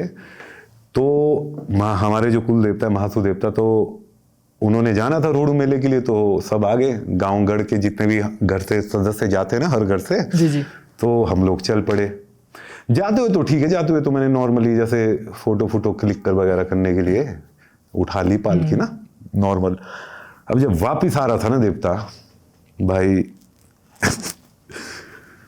तो मैंने देवता साहब को उठाया था पीछे से, आगे से देवता साहब को उठाया था महासु देवता को, मेरे जीजू लगते हैं है ना, कृष्ण जीजू ने। और खड़ी चढ़ाई थी भाई वो मंदिर, मतलब ये सोच लो कि 50-60 मीटर या 100 मीटर, मैक्सिमम 100 मीटर रहा होगा मंदिर आने, 100 भी नहीं 60 मीटर की दूरी पे मंदिर था। तो नॉर्मल हम चले थे भाई, मेरे को ऐसा झटका लगा ना, ऐसी चढ़ाई थी यार वो नीतीश, मैं भाग रहा हूँ 6 फुट 3 इंच का लड़का, उनकी हाइट होनी कोई 5'4" या 5'5", वो इंसान, मैं उनको चिंखे मार रहा हूँ, आधे मार रहा हूँ कि जीजू धीरे चलो, कर क्या रहे हो। अरे छोटू मैं थोड़ी कर रहा हूँ कुछ भाई, और मैं मन में सोच इतनी पावर इनमें थोड़ी है। अरे मेरे को खींच के ले गए यार ऊपर, और जैसे ही वो मंदिर के पास पहुंचे ना यार, वो गाइस जितने भी लड़के हिमाचल के है या ऑडियंस हिमाचल की है जिन्होंने एक्सपीरियंस किया, उनके लिए तो मैं कह नहीं सकता, या हिमाचल से बाहर भी लोग हैं, मैं आप सबको एक बात बताता हूँ, मैं वही बात आपको बता रहा हूँ जो सत्य है, ठीक है। और मैं वही चीज़ बताता हूँ जो मेरे ऊपर बीती है। जब उस मंदिर के पास पहुंचे ना भाई, तो मैंने ऐसा पकड़ा हुआ था पालकी को, मतलब ना जितनी अपनी ताकत थी कि मैं कहा भाई अगर कुछ हो गया ना सब हंसेगी, मतलब मजाक उड़ाया गया यार कि क्या हुआ, मारेंगे अलग मेरे को कि क्या कर दिया इसने ना, मैंने ऐसे पकड़ा हुआ था। और जैसे ही मंदिर के बाद देवता कुछ नहीं, जैसे सामने मंदिर था ना, देवता कड़िक हुआ ना वो भाई, ऐसा हो गया लिटरली, मैं नो ऐसे कर पा रहा। अरे ये मैं आप लोगों को बताऊं, ये जो जितने भी बाल है ना, खैर अभी तो कम खड़े हुए, उस टाइम ना ऐसी पावर फील की ना, मतलब भाई सारी इंजीनियरिंग की डिग्रियाँ ना मेरी फेल हो गई यार। दौड़ के वहाँ से मोतमिन बड़े आए, उन्होंने मेरे को हटा के आधा घंटा बैठे रहा वहाँ पीछे अकेले में, सिर्फ उसको डाइजेस्ट करने के लिए कि मेरे साथ हुआ क्या। जब ये रोंगटे धीरे थोड़ा नॉर्मल हुआ, मंदिर गया, नाक कान सब कुछ नीचे लगा के माफी मांगी देवता साहब से, और एक मन में सोचा कि सबक दिया है मुझे कि जो मेरे मन में डबल माइंड सवाल चले थे ना शक्तियों को लेकर, क्या है ये, मैं कि इसीलिए आपने मेरे को घर बुलाया और इसीलिए आपने मुझे ये साक्षात शक्तियां का फील करवा दिया। तो गाइस जितने भी देखो, मैं यही कहता हूँ, मजाक मत उड़ाओ भाई। मैंने फील किया जो बच्चा बचपन से बाहर रहा है, समझ रहे हो तुम लोग, ये बोलते हैं ना अंधविश्वास है विश्वास है, बाबा सब सत्य है, महसूस करने की चीज है। मेरे साथ हुआ है तो मतलब, और मैं इंजीनियरिंग बैकग्राउंड का लड़का हूँ, ऐसे नहीं कि गांव में रहा, देवताओं के बीच तो चल रहे बचपन से कि भाई देवताओं की तारीफ करते रहेगा बिना उससे, ऐसा नहीं है भाई। मेरे साथ हुआ उस दिन के बाद मैंने कभी भी मतलब गलती से कभी माइंड में एक जहन में मेरा आया भी नहीं, और हमेशा ये मतलब जब भी मैं मतलब कुछ कहीं भी फर्स्ट मैं बोलता हूँ ना तेरे को कि जहाँ भी लक फैक्टर वाला काम आता है ना, जैसे हमारी इंडस्ट्री में एंड में 2 एक्टर बचे, 2 में से एक फाइनल होगा, तो अंदर ही मैं अपने को याद करता हूँ कि अपना काम हो गया महाराज, अब लक फैक्टर है, वहाँ आप देख लेना कि आपको लगे तो। चलिए, आपने जैसे अपने महासू देवता जी का नाम लिया है, मैंने एक वीडियोस भी देखी थी, काफ़ी वीडियोस देखी है मैंने। तो मैंने जब इसके देवता जी के बारे में जब मैंने रिसर्च करना थोड़ा सा स्टार्ट किया, क्योंकि देखो अपर हिमाचल और लोअर हिमाचल के देवी देवता बहुत सारे हैं, तो मैंने देखा कि यार ये क्या वीडियो है, और लोग ऐसा लग रहा है जैसे हमारे कुल्लू में दशहरा होता है ना, लोग इतनी ज़्यादा तादाद में साथ में जा रहे हैं। तो मुझे आप ना थोड़ा सा महासू देवता जी के बारे में थोड़ा सा बता दीजिए भाई। बहुत भयानक बात पूछ ली तुमने मुझसे, महासू देवता मतलब यार मैं तेरे को क्या बताऊं नीतीश, इतना अलग और है उन देवते का। 40-50 हज़ार जनता यार, 40-50 हज़ार लोग एक साथ चलने, समझ रहे हो आप। और मेरे कुल देवता है, मैं हमेशा मन में सोचता था कि कल को मेरे किसी भतीजे या मुझसे किसी भी छोटे ने मेरे से सवाल पूछ दिया कि इतना बड़ा है महासू देवता, हमारा कुल देवता है, कौन है ये, बिल्कुल क्या बताऊंगा मैं। एक होती ना, एक नॉर्मल एक इंसान है हम लोग यार, और एजुकेटेड है, हमें पता होना चाहिए भाई। जब मैंने महासू देवता साहब के बारे में पढ़ा ना, मैं सब आप सबको बताता हूँ, और जितना मैंने लोकेलिटी हमारे तो बचपन से यार भाई, मतलब मैं तो क्रेजी हो गया। मैं कहा यार ऐसा और कैसे हो सकता है, मतलब इतना देखो मैं आप सभी को बताता हूँ, महासू देवता 4 भाई महासू का मिश्रण है। महासू देवता 4 भाई है, जितने भी उत्तराखंड या हिमाचल की ऑडियंस या बाहर के लोग कोई भी देख रहे हो, आप गूगल पे सर्च कर सकते हैं सिर्फ महासू देवता, MAHASU, आपको पता चलेगा यार कि क्या है वो। और 4 भाई है महासू यार, है ना। सबसे बड़े महासू देवता है वाशिक महाराज, वाशिक महासू देवता, फिर बोठा महासू जो कि हमारे कुल देवता है, फिर पवाशी महाराज, और सबसे लास्ट और मेरे फेवरेट चालदा महाराज। क्या बात है, चालदा महाराज जी का मैंने बहुत, ओ भाई मतलब चालदा महाराज यार अलग ही हो रहा। तो हुआ क्या था, मैं आप लोगों को कहानी बताता हूँ चलो, क्योंकि कुल्लू मनाली बेल्ट के जितनी ऑडियंस है ना, उनको शायद महासू देवता का क्योंकि पता नहीं है, नहीं यहाँ पर थोड़ा कम उतना ज्ञान नहीं है ना भाई। ये स्थित है, वैसे इनका जो मूल मंदिर अभी है वो है उत्तराखंड बॉर्डर में, उस जगह का नाम है हनोल। हिमाचल जहाँ मैं रोहड़ू का हूँ, वहाँ से 30-40 किलोमीटर दूर है वो। तो कहा जाता है कि एक समय था, देखो कहानियां इनकी ना बहुत बनी है। सबसे पहली बात तो ये कि देखो दंत कथाएं वही बात है कि माउथ टू माउथ ना, इतना तो मैं एक बेस कहानी बता रहा हूँ। कई लोग शायद क्योंकि उस एरिया के लोग दूसरे तरीके से बताते हैं, पर बेस एक ही था। हुआ क्या था कि एक दौर में, एक समय में किरमिर नामक राक्षस का आतंक था उस बेल्ट में, उत्तराखंड जहाँ पर ये मंदिर है उस एरिया में किरमिर, और वो नदी में रहता था। तो जितने इंसान वहाँ रहते थे उनका सौदा हुआ उस राक्षस से कि भाई तुझे हम महीने का या हफ्ते का एक ह्यूमन की बलि दिया करेंगे, तू हमें वो मत करियो। तो ये सौदा हो गया। तो एक जो वहाँ पर पंडित फैमिली में रहते थे, हुणा नाम था उनका, हुणा, उनके थे 7 बच्चे। तो 6 बच्चों का नंबर आ चुका था। अब वो इंसान इतना दुखी था और 7वां बच्चा था बचा हुआ कि नहीं, मैं इसको तो बचाना है। तो अब इसके 2 पहलू है। कई लोग कहते हैं कि उन्हें सपना आया है ना कि उन्हें कश्मीर जाना चाहिए, पर ज़्यादातर जो मैंने सुना है, जो हमारी हाटकोटी माता है, बहुत पावरफुल माता है रोडू बेल्ट की। एक रामपुर की में भीमा काली माता है सराहन में, और रोडू में हाटकोटी माता, बहुत ही अद्भुत शक्ति। तो उन्होंने उनका मार्गदर्शन किया था कि ऐसा ऐसा कि कश्मीर जाओ, वहाँ पर आपको इस चीज़ का निवारण मिलेगा। 4 भाई महासू वहाँ पर रहते हैं, वो सॉल्यूशन करेंगे। एक मैंने बताया हाटकोटी माता के पॉइंट ऑफ व्यू से, और एक हुना बाट को स्वप्न आया था जो महासू देवता के वीर है, मेन वीर शिरकुलिया महाराज उनका, कि कश्मीर आओ, वहाँ पर तुम्हारे उसका समाधान होगा। अब कश्मीर और रोहड़ू मतलब है ना वो अनोल्ड, तो हाटकोटी माता की जहाँ मैं बात बता रहा हूँ, वहीं पर एक फैमिली रहती थी। वहाँ पर एक व्यक्ति थे जो कश्मीर गए हुए थे, उन्हें रास्ता पता था। तो वो व्यक्ति गया हुना बाट के, भाई ऐसा ऐसा मुझे आदेश है कि मुझे कश्मीर जाना है, कश्मीर। उन्होंने मना कर दी कि भाई इतना डेंजरस रास्ता है, झील मतलब पेड़ पौधे टफ, तू कहाँ जा पाएगा। बोला नहीं मुझे जाना है। तो उन्होंने उनका मार्गदर्शन किया। तो वो व्यक्ति कश्मीर की ओर चले। वो बहुत लंबे समय लगा, करीब 1 आधा महीना मिनिमम बता रहा हूँ जो मैंने पढ़ा कश्मीर पहुंचने में। तो कश्मीर जैसे वो पहुंचे तो वो सोए थे, तो उन्हें फिर से वो शिरकुलिया महाराज जो वीर है चालदा महासू के, बहुत पावरफुल भाई, मतलब बताऊंगा उनका भी वीर क्या होते हैं वो हमारे एरिया में ना। तो उनका सपना आया कि अभी वो महासूस देवदास भी वहाँ पर तालाब जैसे में ही रहते थे ना, कि भाई सुबह 3 पालकियाँ निकलेगी, उनको मत छेड़ना, चौथी निकलेगी उसको रोकियो। तो जैसे ही सबसे पहले बड़े भाई पवाशी वसिक महाराज निकले, तो उन्होंने सीधे शिरकुलिया जो वीर थे उनको बोला कि मुझे फील हो रहा है कि हाँ इंसान है कोई।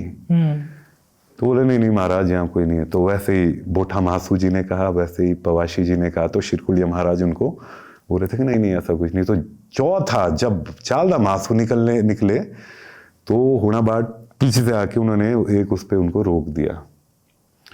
तो रोक दिया तो कहा जाता है कि जो चालदा महाराज है ना, वो जो फ्यूचर है, जो टाइमिंग वगैरह नहीं होते, टाइम स्लॉट जो जैसे हमारे ज्योतिष वगैरह बोलते हैं कि मुहूर्त इतने तारीख को यहाँ होगा, इसमें बहुत एक्सपर्ट थे। तो उन्होंने एक पर्टिकुलर टाइम बताया था हुना बाट को कि वी विल कम, हम चारों भाई आएंगे वहाँ समाधान करने, तुम इतने दिन कंटिन्यू यहाँ इस समय से लेकर इस समय तक अपना खेत जोतना, तो हम वहाँ पर उस टाइम एंटर होंगे। अब हुना बाट बेचारे वापस पहुंचे। मैं फील कर रहा हूँ एक कि मैं हुना बाट, या मतलब क्या बीती होगी उस व्यक्ति में जब वो उन्हें वो मार्गदर्शन दिया। तो जब वो व्यक्ति वापस आया तो जो टाइम बताया गया था ना खेत जोतने का, हुना बाट ने थोड़ा बिकॉज डर भी था कि कहीं ये ना हो जाए, तो थोड़ा उससे पहले, उस पहर से थोड़ा पहले वो हल जोतना शुरू कर दिया। तो जोतते जोतते जब को वो टाइम आया, तो मतलब जो एक्यूरेट टाइम था चालदा महासू को तो पता था, ठीक है वो, और सबसे ऊपर तो सबसे पहले बड़े भाई निकले। जैसे ही वो हल जोतते जोतते सबसे पहले वशिक महाराज निकले। वशिक महाराज निकले तो उनके वो हल जो है वो कान होके मतलब गुजरा, कि आंख होके गुजरा उनकी इधर से। तो ऐसे करके जो दूसरे अपने बोठा महासू है, बोठा उनका नाम इसलिए पड़ा है, उनके वो हल पाँव में बज गया था और वो असमर्थ थे मतलब चलने में, इसलिए उनको जहाँ वो हल बजा था ना, उसी के सामने उनका स्थान भी दिया गया, जो मूल स्थान है हनोल मंदिर नज़दीकी। तो तीसरे हमारे बच्चे क्या कहते पवाशी महाराज, उनके कान होके गया था। और सबसे आखिर में थे देव माता और चालदा महासू, तो उन्हें वो कहीं नहीं लगा था बिकॉज वो एक्यूरेट टाइमिंग पे वहाँ पर निकले थे। तो ये बेसिक मान्यताएं हैं गाइज ना। बोठा महासू जो हमारे, उनका स्थान हनोल में ही है। तो अब बात चली एरिया की, चारों भाइयों में, हाँ एरिया नहीं, अब देखो यार बात, युद्ध, एक और किरमिर राक्षस है ना जिसका प्रकोप, एक और 4 भाई महासू और एक और हाटकोटी माता का अपना ही ऑरा, ठीक है। तो ये क्या करते थे, जो वीर मैंने बताया ना तुम्हें, वीर मतलब देवता, कोई भी काम करना हो ना सॉर्ट आउट, तो वो सबसे पहले वीर को भेजते थे। मतलब मेरी अगर भाषा में बोलो तो मतलब कमांडर इन चीफ जो ये सारी चीजें हैंडल करते थे, है ना। वॉर में जाना हो तो वीर आगे होंगे, देवता पीछे होंगे। तो शिरकुलिया महाराज मतलब जहां वो खड़े हैं तो मतलब बूम बाम, जेड़ा मर्जी जो आ जाए युद्ध भूमि में कुछ भी। शिरकुलिया महाराज और एक कोयल महाराज, दो वीर यहाँ से थे, चालदा महासू, और यहाँ से लंकड़ा वीर हाटकोटी माता का, 3 वीर वर्सेस किरमिर राक्षस। तो सुना मैंने कि पता नहीं 2 घंटे या 2 दिन तक, देखो मैं एक्यूरेट नहीं हूँ तो मैं वहीं बता देता हूँ, मैं छुपाता नहीं हूँ। 2 घंटे या 2 दिन तक की टाइम अवधि थी जब वो युद्ध चला और तीनों वीर ने उनका खात्मा कर दिया, राक्षस को क्लोज सब सॉर्ट आउट हो गया। तो अब देखिए, अब देवता तो वहां आ गए, अब एरिया डिवाइड करना था। तो बोठा महासू जिनके पाँव में हल लगा था, तो उन्हें वही स्थान दिया गया कि देखो आप ट्रैवल भी नहीं कर पाओगे तो यू जस्ट होल्ड हेयर ना, कि हनोल मंदिर जो मंदिर है मूल, वहां पर बोठा महासू है। जो वासिक महाराज है वहीं उससे आगे उनका मंदिर है, हर पर्टिकुलर ना गांव का नाम मैं स्किप कर रहा हूँ, कोई बात नहीं, है ना। और वैसे ही हमारे वाशिक महाराज, पवाशी महाराज और बोठा महाराज, इन्होंने वही एरिया डिवाइड हो गया इनका। अब बच गए चालदा महासू। अब चालदा महासू बोले यार अब मैं तो अपने बड़े भाइयों माता को बोला कि मैं तो वापस जाता हूँ, क्योंकि एरिया तो सारा डिवाइड हो चुका है, मैं यहाँ क्या करूँ, मैं चला वापस कश्मीर। तो जो बड़े भाई वाशिक महाराज जी, उन्होंने बोला ऐसे कैसे यार। तो उन्होंने बोला कि देखो तुम सबसे छोटे हो और जितना भी एरिया हम में डिवाइड हुआ है वो सारा एरिया तुम्हारा है, तो तुम हर जगह ट्रैवल करोगे, तुम एक जगह नहीं रुकोगे कहीं, इट्स ऑल यूअर्स। तो चालदा जो नाम पड़ा है चालदा महासू का, वो चालदा इसलिए पड़ा कि वो एक जगह नहीं रुकते। तो फिर क्या हो गया था यार, अब एरिया बहुत बड़ा हो गया था बाद में ना। अब मेरे वहां अगर चालदा महासू रह रहे तो उत्तराखंड वालों वहां भी तो बोलेंगे यार हम क्या करेंगे, है ना। तो एक टाइम पीरियड में डिवाइड किया गया, 12 साल का टाइम में डिवाइड किया गया कि 12 साल चालदा महासू हिमाचल बेल्ट में रहेंगे और 12 साल उत्तराखंड एरिया में, जौनसार बाबरवाल एरिया में। तो ये वो 12 साल की अवधि कई बार 13 हो जाती है, कई बार 15 हो जाती है, क्योंकि जहाँ वो रहते हैं वहाँ मंदिर भी बनता है। और यार चालदा महासू को तो मैंने साक्षात उनकी जो, और ये चारों महासू देवता के पास 4 पावर है, 16 पावर। चालदा महाराज तुम्हारे को मैं भेजूंगा। सॉरी टू इंटरप्ट, ये पावर्स कैसे, पहले मैं एक सवाल पूछना चाहता हूँ। जैसे मान लो 12 साल या जो भी समर टाइम पीरियड है जब हिमाचल में रहते हैं और जब उत्तराखंड जाते तो पीछे से उनकी पूजा वगैरह जो औपचारिकता है वो होती है या उसको? नहीं, वहां तो होती, वहां मंदिर बना होता है। जहाँ वो 12 साल रुके ना, जैसे हिमाचल में रुके, अब उन्होंने वहां जाना, पर वहां पर उनका मूल मंदिर बन जाता है हिमाचल में, तो वहां पूजा होती है, वो सारी चिन्ह रहते हैं ना यार, वहाँ निशान रहते हैं ना। बिल्कुल। और उनका डोरिया, उनका जो एक चिन्ह होता है उसे डोरिया कहते हैं, वो गोल शेप का होता है, पाथा जैसे होता है ना एक, जिससे तुम्हें, अब तो हमारे पहले टाइम में ना दादियां वगैरह जो आटा वगैरह निकालने के लिए चाहे फेर कहते हैं, तो पाथा ना गोल जैसा होता है, उससे निकाला करते थे। तो जो हमारे चालदा महासू का वो जो चिन्ह है वो डोरिया जैसा उस शेप में है, मतलब तो जहाँ पालकी नहीं जाएगी वहां वो जाता है ना, डोरिया तो जाता है। तो ऐसे ऐसे करके पावर्स भाई, बात कर रहे थे, पावर्स के बारे में पढ़ा था मैंने। तो जो चालदा महासू है उनकी पावर, वो जो उनके पास छत्र है, पता नहीं कितनी देवी कालियां उसके अंदर, मतलब जब आप उस छत्र के नीचे आओगे ना, आपको एक अलग ही वाइब आएगी, अलग ही। छत्र मतलब ऐसे राउंड? छत्र मतलब कि भाई नॉर्मली छाता होता है ना, छाता शेप बता रहा हूँ मैं, छाता को जब आप ओपन करते हो कैसा होता है, उसी शेप में उनके पास एक छत्र है। छत्र ना जब उसको खोलते तो खुलता है पूरा व्हाइट कलर में, और बहुत प्योरिटी दिखती है उसमें यार। और जब आप उसके अंदर जाओगे, छन घंटियां, कालियां, कितने, मतलब उसके अंदर इतनी पावर है, इतनी देवी मतलब नेक्स्ट लेवल। तो वो कहा जाता है, जो मैंने पढ़ा था, कि जब भी कुछ ऐसी चीजें हो कि कोई चीज उनके कंट्रोल में नहीं आ रही हो, नेगेटिव पावर है चाहे पॉजिटिव या पुराने उस पर कुछ भी होता था, तो जो भी वन देवता भी उस छत्र के नीचे आ गया ना, उनकी सारी पावर उस छत्र में आ जाती है। क्या बात कर रहे हो? वो है चालदा महासू, पावरफुल भाई, मैंने चखा है उसे, मतलब ऐसा लग रहा था कि भगवान हुए, मतलब ऐसा अलग ही फील आ रही थी यार अंदर उसके, इतनी प्योरिटी दिखती है आपको। ऊपर तो देख ही नहीं पा रहा था मैं, इतना हो रहा था ना ऊपर, वो घंटियां वगैरह या कुछ भी जितना भी, कि इतनी शक्ति है उसमें कि मैं ऊपर तो मेरी नजर ही नहीं गई, मैं तो यहीं से कुछ था। तो वैसे ही तीनों भाइयों के पास, एक के पास मैंने सुना था, पढ़ा था यार मैंने ना, जितना मैं सर्च करता था, चाबुक जैसा होता है एक ना, वो जहाँ जितने एरिया में वो फेरेंगे वो एरिया भस्म। एक के पास वो जो वो क्या कहते हैं उसे, करनाल कहते हैं, जैसे वो नरसिंगा ज्यादा बड़े उसमें, कि जहां भी वो करेंगे, वो जिस एरिया में भी करेंगे वो एरिया भस्म। इतनी जबरदस्त शक्तियां ना। अरे यार उनका है और ही बड़ा भयानक, मैंने इतने देवताओं के बारे में पढ़ा, मतलब और उनका एरिया इतना है कि उत्तराखंड आधा एरिया उनको मतलब पागल है महासू देवता के लिए। अपना शिमला बेल्ट से नीचे एरिया, ओ हो। मेरे गांव में बुलाना था एक बार चालदा महासू को, मैं भी गया था उन कजन के साथ। भाई 3 साल बाद आए हो। क्या बात कर रहे हो? चालदा महासू 3 साल लगे। इतनी लंबी लिस्ट। उनके वजीर हैंडल करते हैं सारा, वजीर नियुक्त किए गए हैं हर चालदा महासू के, जैसे वजीर मतलब कि अगर मैं एक उस पे कहूँ कि देवते से भी कई जगह वो देवते से भी ज्यादा पावरफुल होते हैं वजीर। तो जो वजीर है वो वजीर human ऐसे form नहीं कि में? कोई शक्तियां दिखाने में या कुछ उसमें, कमांड के पॉइंट ऑफ व्यू से बोल रहा हूँ। ओके। कि कई बार देवता भी भावुक हो जाते हैं कि यार वहां चलना है, गूर के माध्यम से बोलेंगे कि उधर चलना है, उस गांव चलते हैं। पर वजीर के जी के पास ऑलरेडी वो लिस्ट है कि इस तारीख को तो हमने इधर जाना है भाई, ऑलरेडी हमने डेट दी है। तो बोलेंगे नहीं महाराज वहाँ कभी और जाएंगे, आज हमने यहाँ जाना है। तो महाराज कभी मना नहीं करेंगे। अगर वजीर जी ने बोल दिया कि महाराज आज देखो ऐसा है, आज हमने वो करना है, ये करना है, देवता साहब उनकी बात सुनेंगे। मतलब देवता उनसे बाहर नहीं जाते। तो वजीर बनना भी भाई ऐसे नहीं कि तपस्या है, वजीर बनना भी। नहीं, वजीर ह्यूमन फॉर्म में होते हैं या ह्यूमन फॉर्म नॉर्मल, जैसे एग्जांपल दे रहा हूँ, मेरे तो उतने कर्म नहीं है पर एग्जांपल दे रहा हूँ। जैसे एक फैमिली है, पुश्त है, उसे वजीर मतलब जैसे नियुक्त किया गया, तो उन्हें ऐसे नहीं नियुक्त किया जाता है। पहले साम दाम दंड भेद हर चीज से परखा जाता है और फिर उनकी प्राण प्रतिष्ठा होती है। उन्हें मतलब चेक किया जाता है एक कि भाई ये है भी हर उससे बनने लायक।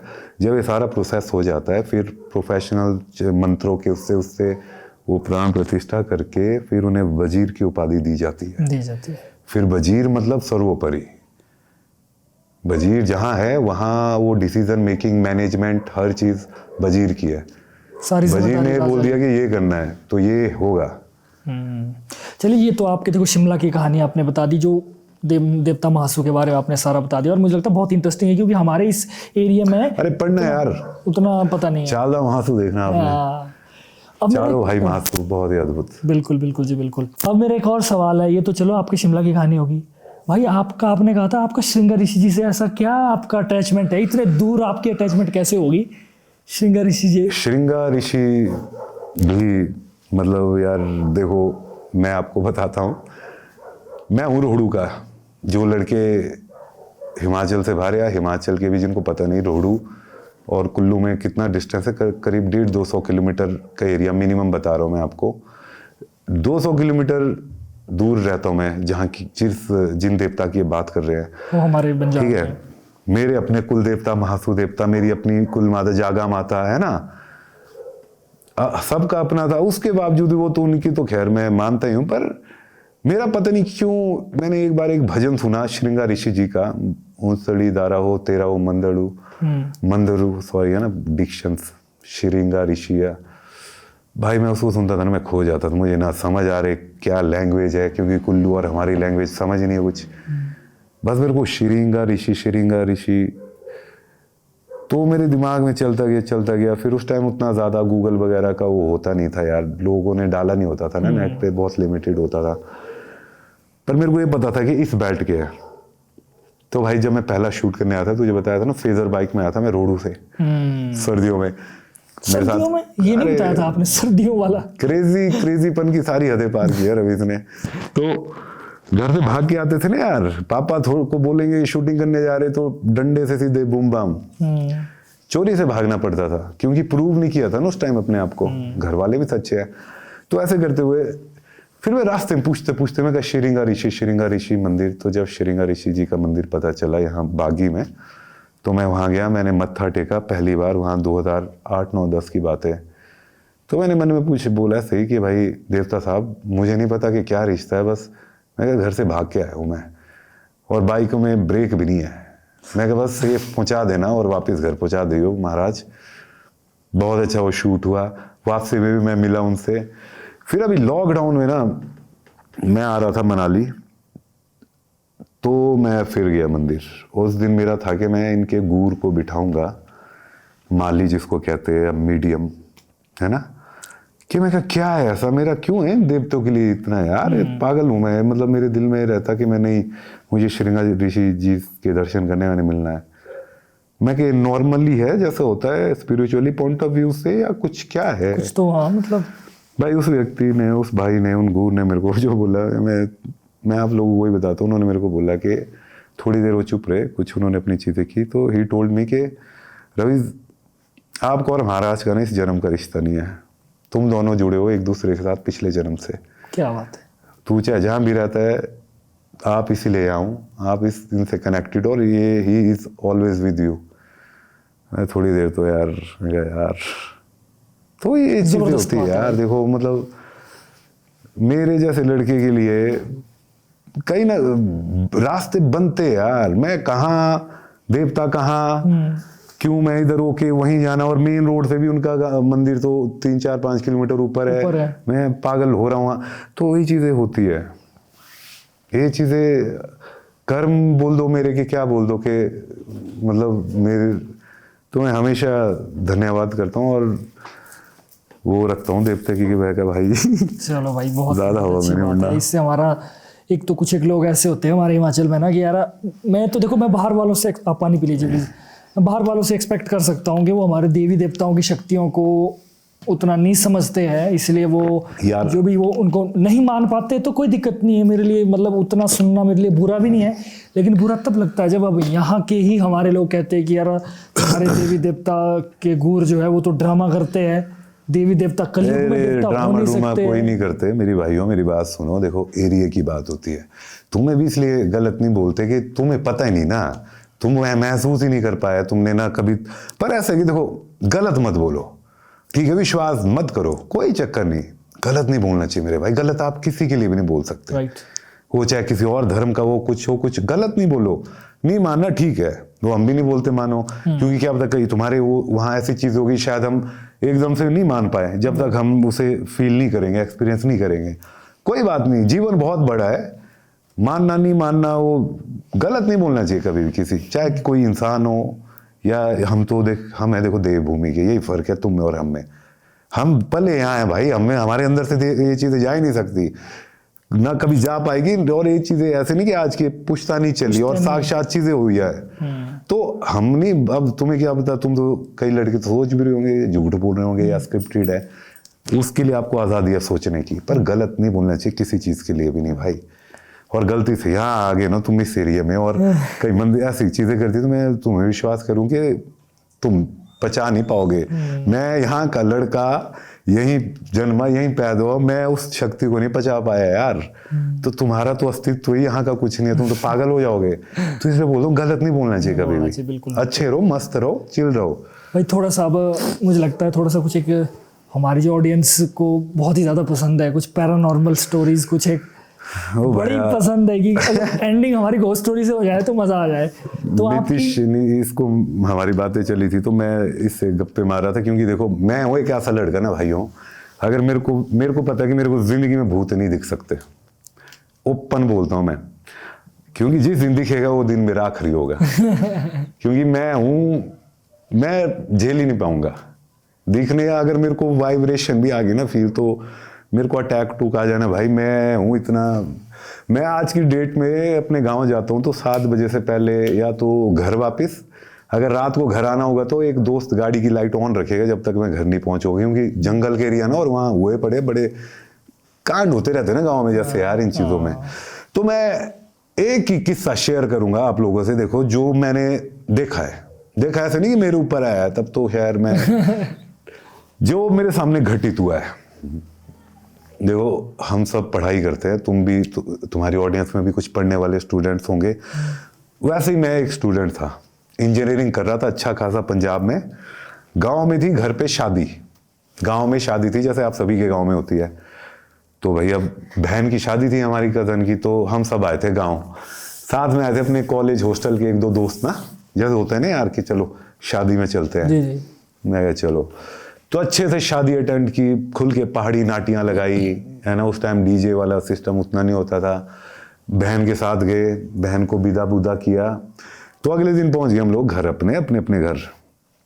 तो जैसे आज दिन को कॉल आता है घर पे मेरे, जिस घर पे शादी थी वहां से, कि छोटू या राकेश, मेरे को छोटू बोलते हैं घर पे ना, और बड़े भाई मेरे राकेश, बोले इन दोनों में से एक को भेजना, पूजन है। मैं कहा पूजन मतलब गेट टुगेदर, हमारे लिए तो गांव का यही होती ना कि भाई शादी है, हम क्योंकि बाहर पढ़ते, हमें गांव वालों से ज्यादा मिलना तभी होता है फंक्शन में। मैं कहा एंजॉय करेंगे, चल पड़े जी ऊपर, पहुंच गए जी उनके घर। तो गांव के सदस्य हर घर से एक आए हुए थे, तो हम लोग चिल मार रहे। तो बात चली कि रसोई में बैठे थे ऐसे ना, किचन में। अब बीच में थी वो आंटी बैठी हुई एक, जिनका वो घर है। अब आंटी बैठे हुए थे, तो मैं क्या पता नहीं हुआ होना कुछ ऐसे होता है ना, जैसे कि शायद पूजा पाजा करनी होगी। मैं फुल ऑन बताऊंगा तुझे ना क्या था वो किस्सा। देखो गाइस, ये है आंटी, एग्जांपल दे रहा हूँ, आंटी है ये। यहाँ सारे गांव के लोग बैठे सामने, इधर है इंद्रजाल की एक विद्या की थी पंडित जी वो, और साथ में है देवते के गुर, माली नारसिंह देवते के गुर थे वो, है मतलब। तो गुर प्रकट हुए, माली प्रकट हुए, तो मैं अपने दोस्तों को नहीं मारा, मैं क्या देख ये होता है, मैं ऐसे आते माली देवता ऐसे आता है ना, तो प्रकट हुए ठीक। तो वो लगे बोलने आंटी को, आंटी की पोजीशन ऐसी थी, बाल खुले थे और नीचे आटा रखा हुआ था। होना कुछ, तो आंटी ऐसे थे, और इधर प्रकट हो, कौन है तू, माली बोल रहा आंटी को। आंटी नहीं हिली नहीं रहे, एक बार, दो बार, तीन बार, चार, अरे 5-6 बार हो गया। तो मैं सामने बैठा था भाई, जैसे ही वो माली के बोलने से कुछ नहीं हुआ उनको, तो पीछे इंद्रजाल वाले जो पंडित जी थे ना, उन्होंने भाई चावल पड़े, और मैं सामने देख ही जा रहा, क्योंकि देखने वाले वही 3 लोग थे। हम उन्हीं को तो देख रहे थे। तो जैसे उस बंदे ने चावल पड़े, और मेरे को ना गाइस तुम्हारे को बताऊं, रिएक्शन टाइम तक याद है, जैसे वो चावल फेंके ना, और जैसे वो आंटी को लगे, डन, आंखें इतनी बड़ी, और भाई मैं हो गया ऐसे पीछे ना सारे एकदम से यार, ऐसे एकदम से, और बिल्कुल आगे देख रहे हो, बिल्कुल बड़ी बड़ी आंखें। और आटा लेके उन्होंने जो आटा वगैरह किया थोड़ा ना, खाया। भाई मेरे तो हो गया पाँव कांपना शुरू, मतलब ना वो चीज़ देख के। और आंटी की आवाज़ बिल्कुल वो, थोड़ी देर ये ड्रामा चला, और हम बिल्कुल मतलब चू नहीं हो रही, टस। फिर क्या हुआ कि माली साहब, गूर मतलब तुम्हारी भाषा में गूर कहते हैं उनको, हमारी भाषा में माली कहते हैं, और बाहर की भाषा में गद्दी लगाना कुछ इस तरह कहते हैं। मतलब माध्यम, मीडियम, जो देवते के मीडियम है, वो पूछ रहे कि कौन है तू बता। अरे वो मतलब ये वो एंटिटी, वो शक्ति, मतलब वो ना देवते को तो वो लेख ही नहीं लगा रही थी यार माली साहब को। सीधा बोले देख के, बोले तू क्या उखाड़ नहीं सकता, बोले तू मेरा कुछ नहीं कर सकता, बोले तू मेरा। बोले 35 साल से आता हूँ यहाँ पर, हर रोज हर रात 35 साल से। इधर मेरे तो खैर पसीने, इंजीनियरिंग छोड़, यहाँ पसीनों से लथपथ हो गया। वो मेरे दोस्त और वो बेचारे देखने आए थे, वो कांपने के, भाई रोज आता हूँ। बोला तू कुछ उखाड़ नहीं सकता मेरा। क्या एंटिटी थी आपके हिसाब से वो? अरे भाई मेरे को ये पता नहीं यार, मतलब जिस तरीके से वो बोल रहा था, क्योंकि हमारे गांव में ऑलरेडी कुछ लोगों को ना वो लग चुके थे पहले भी, कुछ साल पहले ना। तो हम देवता क्या करते हैं, उनको शांत करते हैं उनके स्थान पे जो होता है। पर अब इतना पर्टिकुलर नहीं कि क्या है, कौन है, प्रेत हो सकते हैं। प्रेत है वो, उसने बोला भी आधी चीजें यार इतनी फटी हुई थी अपनी, मैं कहाँ से आया क्या आया थोड़ी सुनना, मैं कहाँ पर था वहां पर बिल्कुल ही ना। उन्होंने बोला मैं 35 साल से यहाँ राज करता हूँ, रोज आता हूँ रात को। 1-2 को देखा उन्होंने ऐसा, बस ऐसे देखी जा रहे थे। तो वो इंद्रजाल वाले पंडित जी ने बोला इनको भी तू लगा था? वाह भाया। तो ऐसे ऐसे करके अब चीजें क्या हुई कि वो समझौता हो रहा था, है ना, और मुर्गा रखा हुआ था वहां पर। तो एक मूवमेंट आता है फिर। अच्छा हाँ, मेरे साथ जो व्यक्ति बैठा था ना, जो मेरे साथ व्यक्ति बैठे थे भाई, वो है गांव के लोकल बंदे यार, वो बंदे का पाँव ऐसे कांप रहा, उसको देखकर मेरी कांपन छूट रही। मैं कहा ये घर का बंदा डर रहा, मैं तो वही कुछ नहीं, मैं उनको देख के और कांप रहा। बेचारे इस दुनिया में नहीं हो भाई ना, अपने बहुत अच्छे इंसान थे। तो उनके ना ग्रह उस टाइम इतने अजीब व गरीब होते थे ना, क्योंकि ग्रहों की मार होती है सारी। बिल्कुल, बिल्कुल, बिल्कुल। उनके ग्रह ऐसे होते थे कि उनको 2-3 बार मतलब लगी वो पावर। तो आंटी उनको बस घूर रही, कब घूर रही, जब एंड में वचन देना था सबको, समझौता हो गया देखो, है ना, कि भाई ठीक है अब देना पड़ता है वचन कि भाई तू वापस नहीं आएगा यहाँ। तो सबने हाथ ऐसे आगे किए थे, अब इधर देख तू, मेरे तो खैर हालात ही माड़े थे ना, तो मैंने तो ऐसा हाथ रखा था गर्दन तो ऐसी रखी, कांप रहा कि भाई अगर कहीं इधर पकड़ दिया तो मैं गया। और मेरे साथ थे वो भाई, उन्होंने भी हाथ रखा।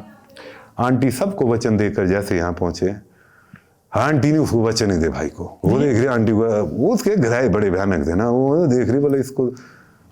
फिर वो इंद्रजाल वाले पंडित जी ने 2-3 बार वो करके बोला दे वचन, फिर उसको दिया। तो जब को तो मेरा नंबर आया ना भाई, मैंने तो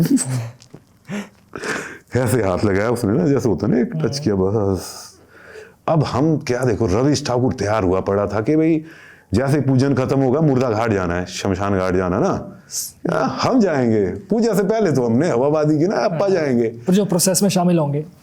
भाई पूरी रात ना मैं पेशाब करने नहीं निकला, माँ कसम से। क्या बात कर रहे हैं। वहां जाना तो छोड़, और वहां पता कैसे जाना पड़ता है, जैसे वचन दिया आंटी वो उठाएंगे मुर्गे को और सीधे भागेंगे जहां से वो आया हुआ प्रेत, उस जगह माली जाएंगे, पंडित जाएंगे और गांव के 5-7-9 लोग हथियार वगैरह गन गुन लेके फायर फूर करने, अगर थोड़ा वहां पर ऐसा हो जाए कुछ ना। ये मेरे को इशारा, मैं यहाँ से भाई कमरे में ले गया, बंदे को पकड़ के ना ऊपर 4-5 बंदों के बीच में सोया। मैं कहा ना इधर से कोई आएगा ना इधर से, ठस होके सोया रहा। पेशाब शूब तो भाई किया ही नहीं भाई, कंट्रोल रखा पूरी रात। मैं इस कमरे से, और बरामदे वाले तो घर होते गांव में, सारी रात को कुत्ता भी चले डुम डुम डुम डुम, तो यहाँ धक धक धक पास गया।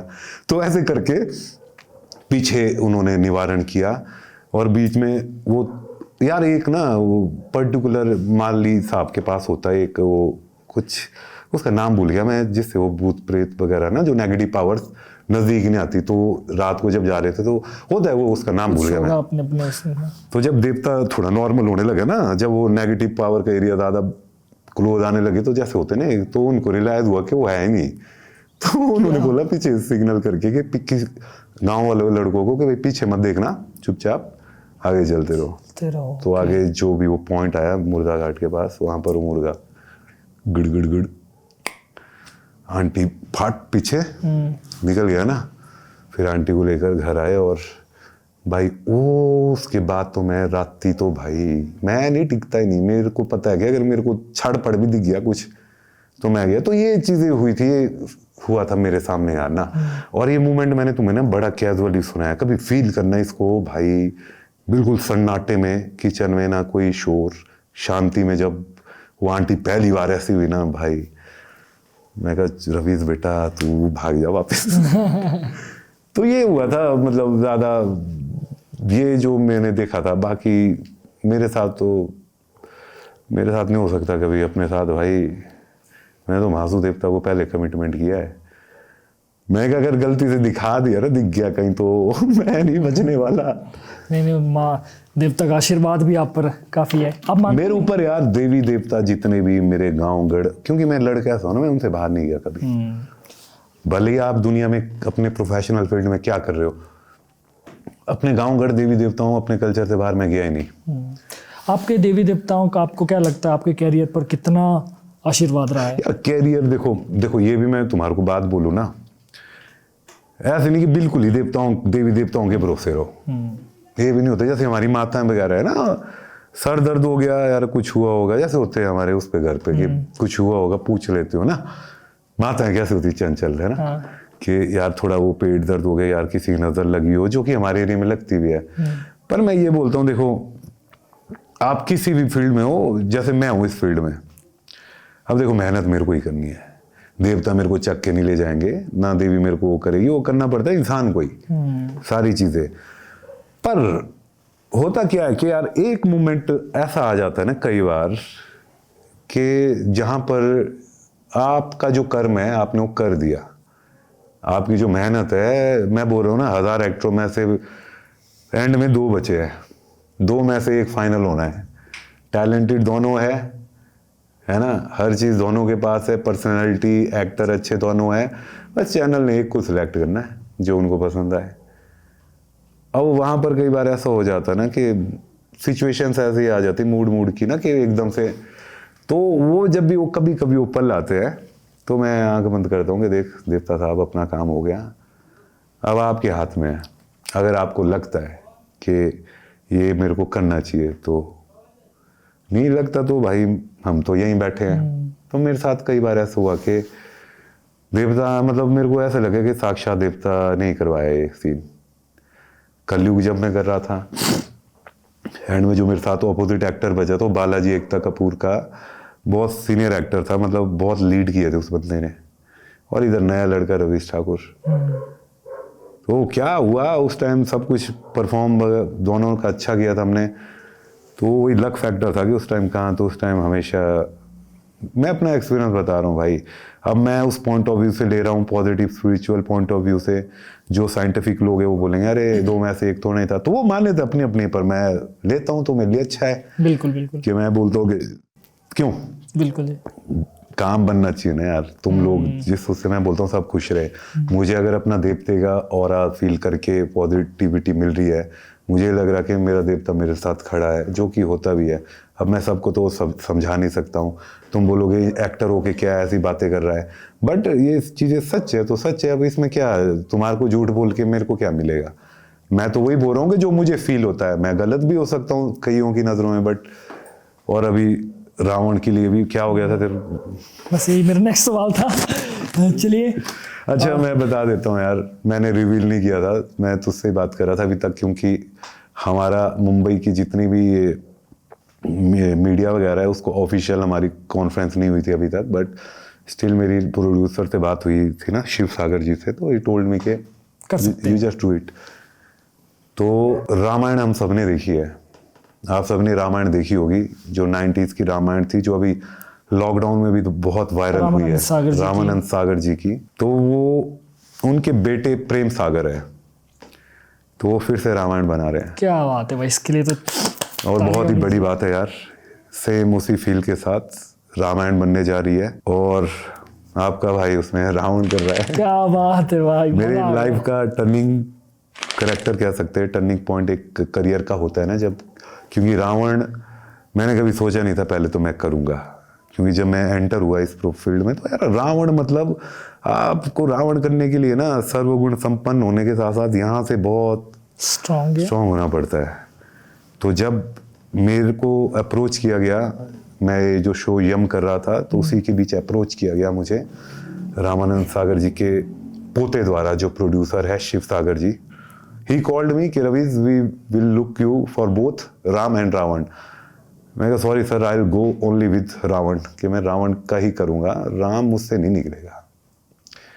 एक हर मतलब एक मेरे को फील आता कि मैं रावण करूँगा अगर हुआ तो चीज़ें हुई, ऑडिशंस हुए, ये सब कुछ हुआ, तो लगभग ये हो गया कि रवीज कर रहा है रावण, और मैं चुप हूँ अभी तक भी। इसलिए गाइज मैं मनाली आया हूँ, कुल्लू मनाली अभी, क्योंकि मैं 1 हफ्ते से कमरे के अंदर तैयारी कर रहा हूँ रावण की, और कुछ ऐसी चीज़ें हो रही थी कि इसको नॉर्मल करने के लिए मैं भागा पहाड़ों की ओर आया कि बेटा अभी स्थिर हो जा, कूल डाउन। तो रावण में भी ये हुआ, एंड में जब किसी एक सीनियर एक्टर का नाम आने लग गया बीच में मूवी के, उनका नाम नहीं लूंगा, ऐसे आने लग गया कि शायद वो रावण करेंगे। यार मैं 1 महीने से पागल हुआ पड़ा, तो 3 रात में सोया नहीं, और मैं वही मन में देवता हूँ, देवता यार तुम्हारे बच्चे का सपना है रावण करना है यार, अगर मेहनत सच्ची हो ना तब मत छुड़वाइयो, क्योंकि रावण ये सागर ये लोग अगर रामायण बना रहे, इसमें रावण मतलब वो मरते दम तक यादगार किरदार रहने वाला है। मैं तैयार हूँ इसके लिए। और चौथे दिन कॉल आता है कि Ravi's come for signing a contract. मैं कहा यार थैंक यू सो, पहले तो मैं कहा तुम मामू तो नहीं बना रहे हो, क्योंकि यार वो फिल्मों वाला एक्टर तुम्हारे सामने है, तुम मुझे क्यों लोगे। बोला भाई पहली चॉइस ही तुम थी और तुम ही रहोगे। तो सब कुछ अच्छा हुआ, और भाई मैं रावण के बारे में पढ़ रहा हूँ, मैं आप सबको बता दूं, मतलब जहाँ से सोचना हमारा बंद हो गया ना, वो बंदा वहां से वो अलग ही व्यक्तित्व, अलग और वाला व्यक्ति यार। रावण मतलब जटाटवी गलज्वला प्रवाह पावित स्थल गलयवलंब लंबितां भुजंग तुंग मालिकां डमड डमड डमड डमन्नीनाथ वड्ड मरवयम चकार चंड तांडवम तनोतु नः शिव शिवम। क्या अलग मतलब उस इंसान को पढ़ रहा हूँ मैं आजकल, तो मैं समझने की कोशिश कर रहा हूँ कि यार क्या था वो व्यक्ति, मतलब व्यक्ति क्या, वो अलग ही पर्सन यार। वो इंसान ना रावण, उनके बारे में जितना मैं पढ़ रहा हूँ, जो भी उनके राज्य में लंका में कोई प्रेग्नेंट महिला होती थी ना, वो बंदा डाइट चार्ट रेडी होता था पहले से कि इस महिला को कब क्या खिलाना है, फुल डाइट चार्ट, ताकि जो ये पुत्र जन्मे या पुत्री, वो लंका मतलब पुत्र हो तो जब लंका के लिए युद्ध के लिए जाए तो बचपन से ही स्ट्रांग हो। वो इतना तब ध्यान होगा रखता था जब वो। उसकी माँ को वो डाइट मिलेगी। युद्ध में जितने भी उनके वॉरियर इंजर्ड होते थे, उनके लिए जड़ी बूटियां पहले से तैयार है। जब वॉर नहीं होता था उन्होंने पूरा वो तैयार करवाया हुआ कि मेरा कोई भी सैनिक इंजर्ड होने के बाद उस वजह से नहीं मरना चाहिए। ये तो आप बड़ी इतना जबरदस्त विद्वान। बात बता रहे हो, क्योंकि दुनिया को तो बहुत सारे लोगों को एक ही साइड पता है कि यार रावण तो क्रूर था, वो तो अपने रावण गलत नहीं था, उसके कर्म गलत थे। रावण एक इंसान था, हर इंसान में रावण है आज की डेट में, हर इंसान में राम है। राम और रावण में क्या फर्क है? राम मतलब होता है प्रकाश, मतलब अहम, अपने अंदर के प्रकाश को प्रज्वलित करना, वो राम है। रावण में भी है राम, मतलब वही प्रकाश। वन मतलब जंगल, वहां ये हुआ कि अपने अंदर को प्रकाश को उन्होंने बाहर छोड़ दिया, अपने आप को वो नहीं रखा। ये गलती की उस व्यक्ति ने, अहंकार। अगर अहंकार हटा दो ना रावण के जीवन से भाई, बहुत जबरदस्त पर्सनैलिटी। पूरा क्या क्या नहीं किया उस व्यक्ति ने, नेक्स्ट लेवल भयानक। शिव स्त्रोत तैयार कर दिया यार, दोनों हाथ फंसे हुए ये वाला है। दर्द उस पीड़ा में पीड़ा। जो तो रावण से बहुत सारी चीजें हमें सीखनी भी नहीं चाहिए, और रावण से बहुत सारी चीजें हमें सीखनी भी चाहिए, राइट, मेरा ये मानना है। True true true. तो आजकल मैं पढ़ रहा हूँ तो मैं ज़्यादा गहराई में समझ रहा हूँ कि क्या व्यक्तित्व होना उस इंसान का, है ना। जितना मुझे मिला है अंदर तक ढूंढ रहा हूँ अभी भी, क्योंकि मैं हमेशा कोशिश करता हूँ जब मैं कोई कैरेक्टर करूँ कि, क्योंकि ऑलरेडी निभा चुकी है दुनिया रावण। 8-9 एक्टर हुए हैं जिंदगी में, उससे ज़्यादा नहीं एक्टर जिन्होंने रावण किया, 10वां मैं हूँ। बहुत तो अगर मैं अभी वही चीज़ करूँगा तो वो एज एन एक्टर जस्टिफाई नहीं हो पाएगा। मुझे रोडू गांव में बैठना पड़ेगा घर पे अपने। अगर मेरे रावण मिला है, वो जिम्मेदारी मिली है, तो मैं दिन रात एक कर रहा हूँ कि मैं किस तरीके से प्रेजेंट करूँ उसे। हम भी बहुत एक्साइटेड है भैया आपको उस रोल में देखने के लिए, क्योंकि रावण में जितना इमेजिन करो, वो आपका जो स्टाइल होगा, आपका जो लुक होगी, वो तो ज़बरदस्त होगी। और इमेजिन कर पाना ही बड़ा अभी मुश्किल हो रहा है कि आप किस लुक में होंगे, तो बड़ा एक्साइटमेंट रहेगा सारा। मैं भी देखो लुक तैयार हो रही है रावण की, पॉडकास्ट में रिवील हो रही है, बनेगी अभी। तो ये है यार। चलो, आपने रावण से अगर आपने कुछ बात स्टार्ट की है, तो जैसे रावण जी शिव भक्त रहे हैं, ज़बरदस्त शिव भक्त रहे हैं, अरे नेक्स्ट तो लेवल है। हमने भी आपके लिए कुछ शिव से रिलेटेड कुछ गिफ्ट लाया है। मैं आपको बताऊं, अभी पीछे हम गए थे बिजली महादेव अपने, जब हमने वैसे ही हम जाते ना बाइक बुइक में कि चलो यार चलते हैं, तो हमारे पास मैंने काफ़ी मालाएं वगैरह ले रखी है।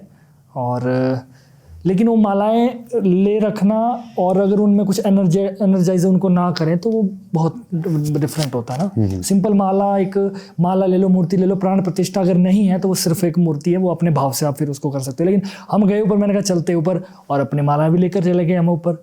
फिर हमने वो मालाएं अपने बिजली महादेव, जहाँ जिनके गढ़ में मैं रहता हूँ, जिनके घर में मैं रहता हूँ, अपना घर तो क्या बोलना, हम महादेव के घर में रहते हैं, तो वहाँ पर जाके जो शिवलिंग है हमारी, वहाँ पर हमने पूरी विधि एक रूप से वो छुआई है अपने शिवलिंग पर, और जो भी पूजा पाठ करके हमने लाई है, तो वो हम आपको देना चाहते हैं दोनों चीज़। क्या बात है यार।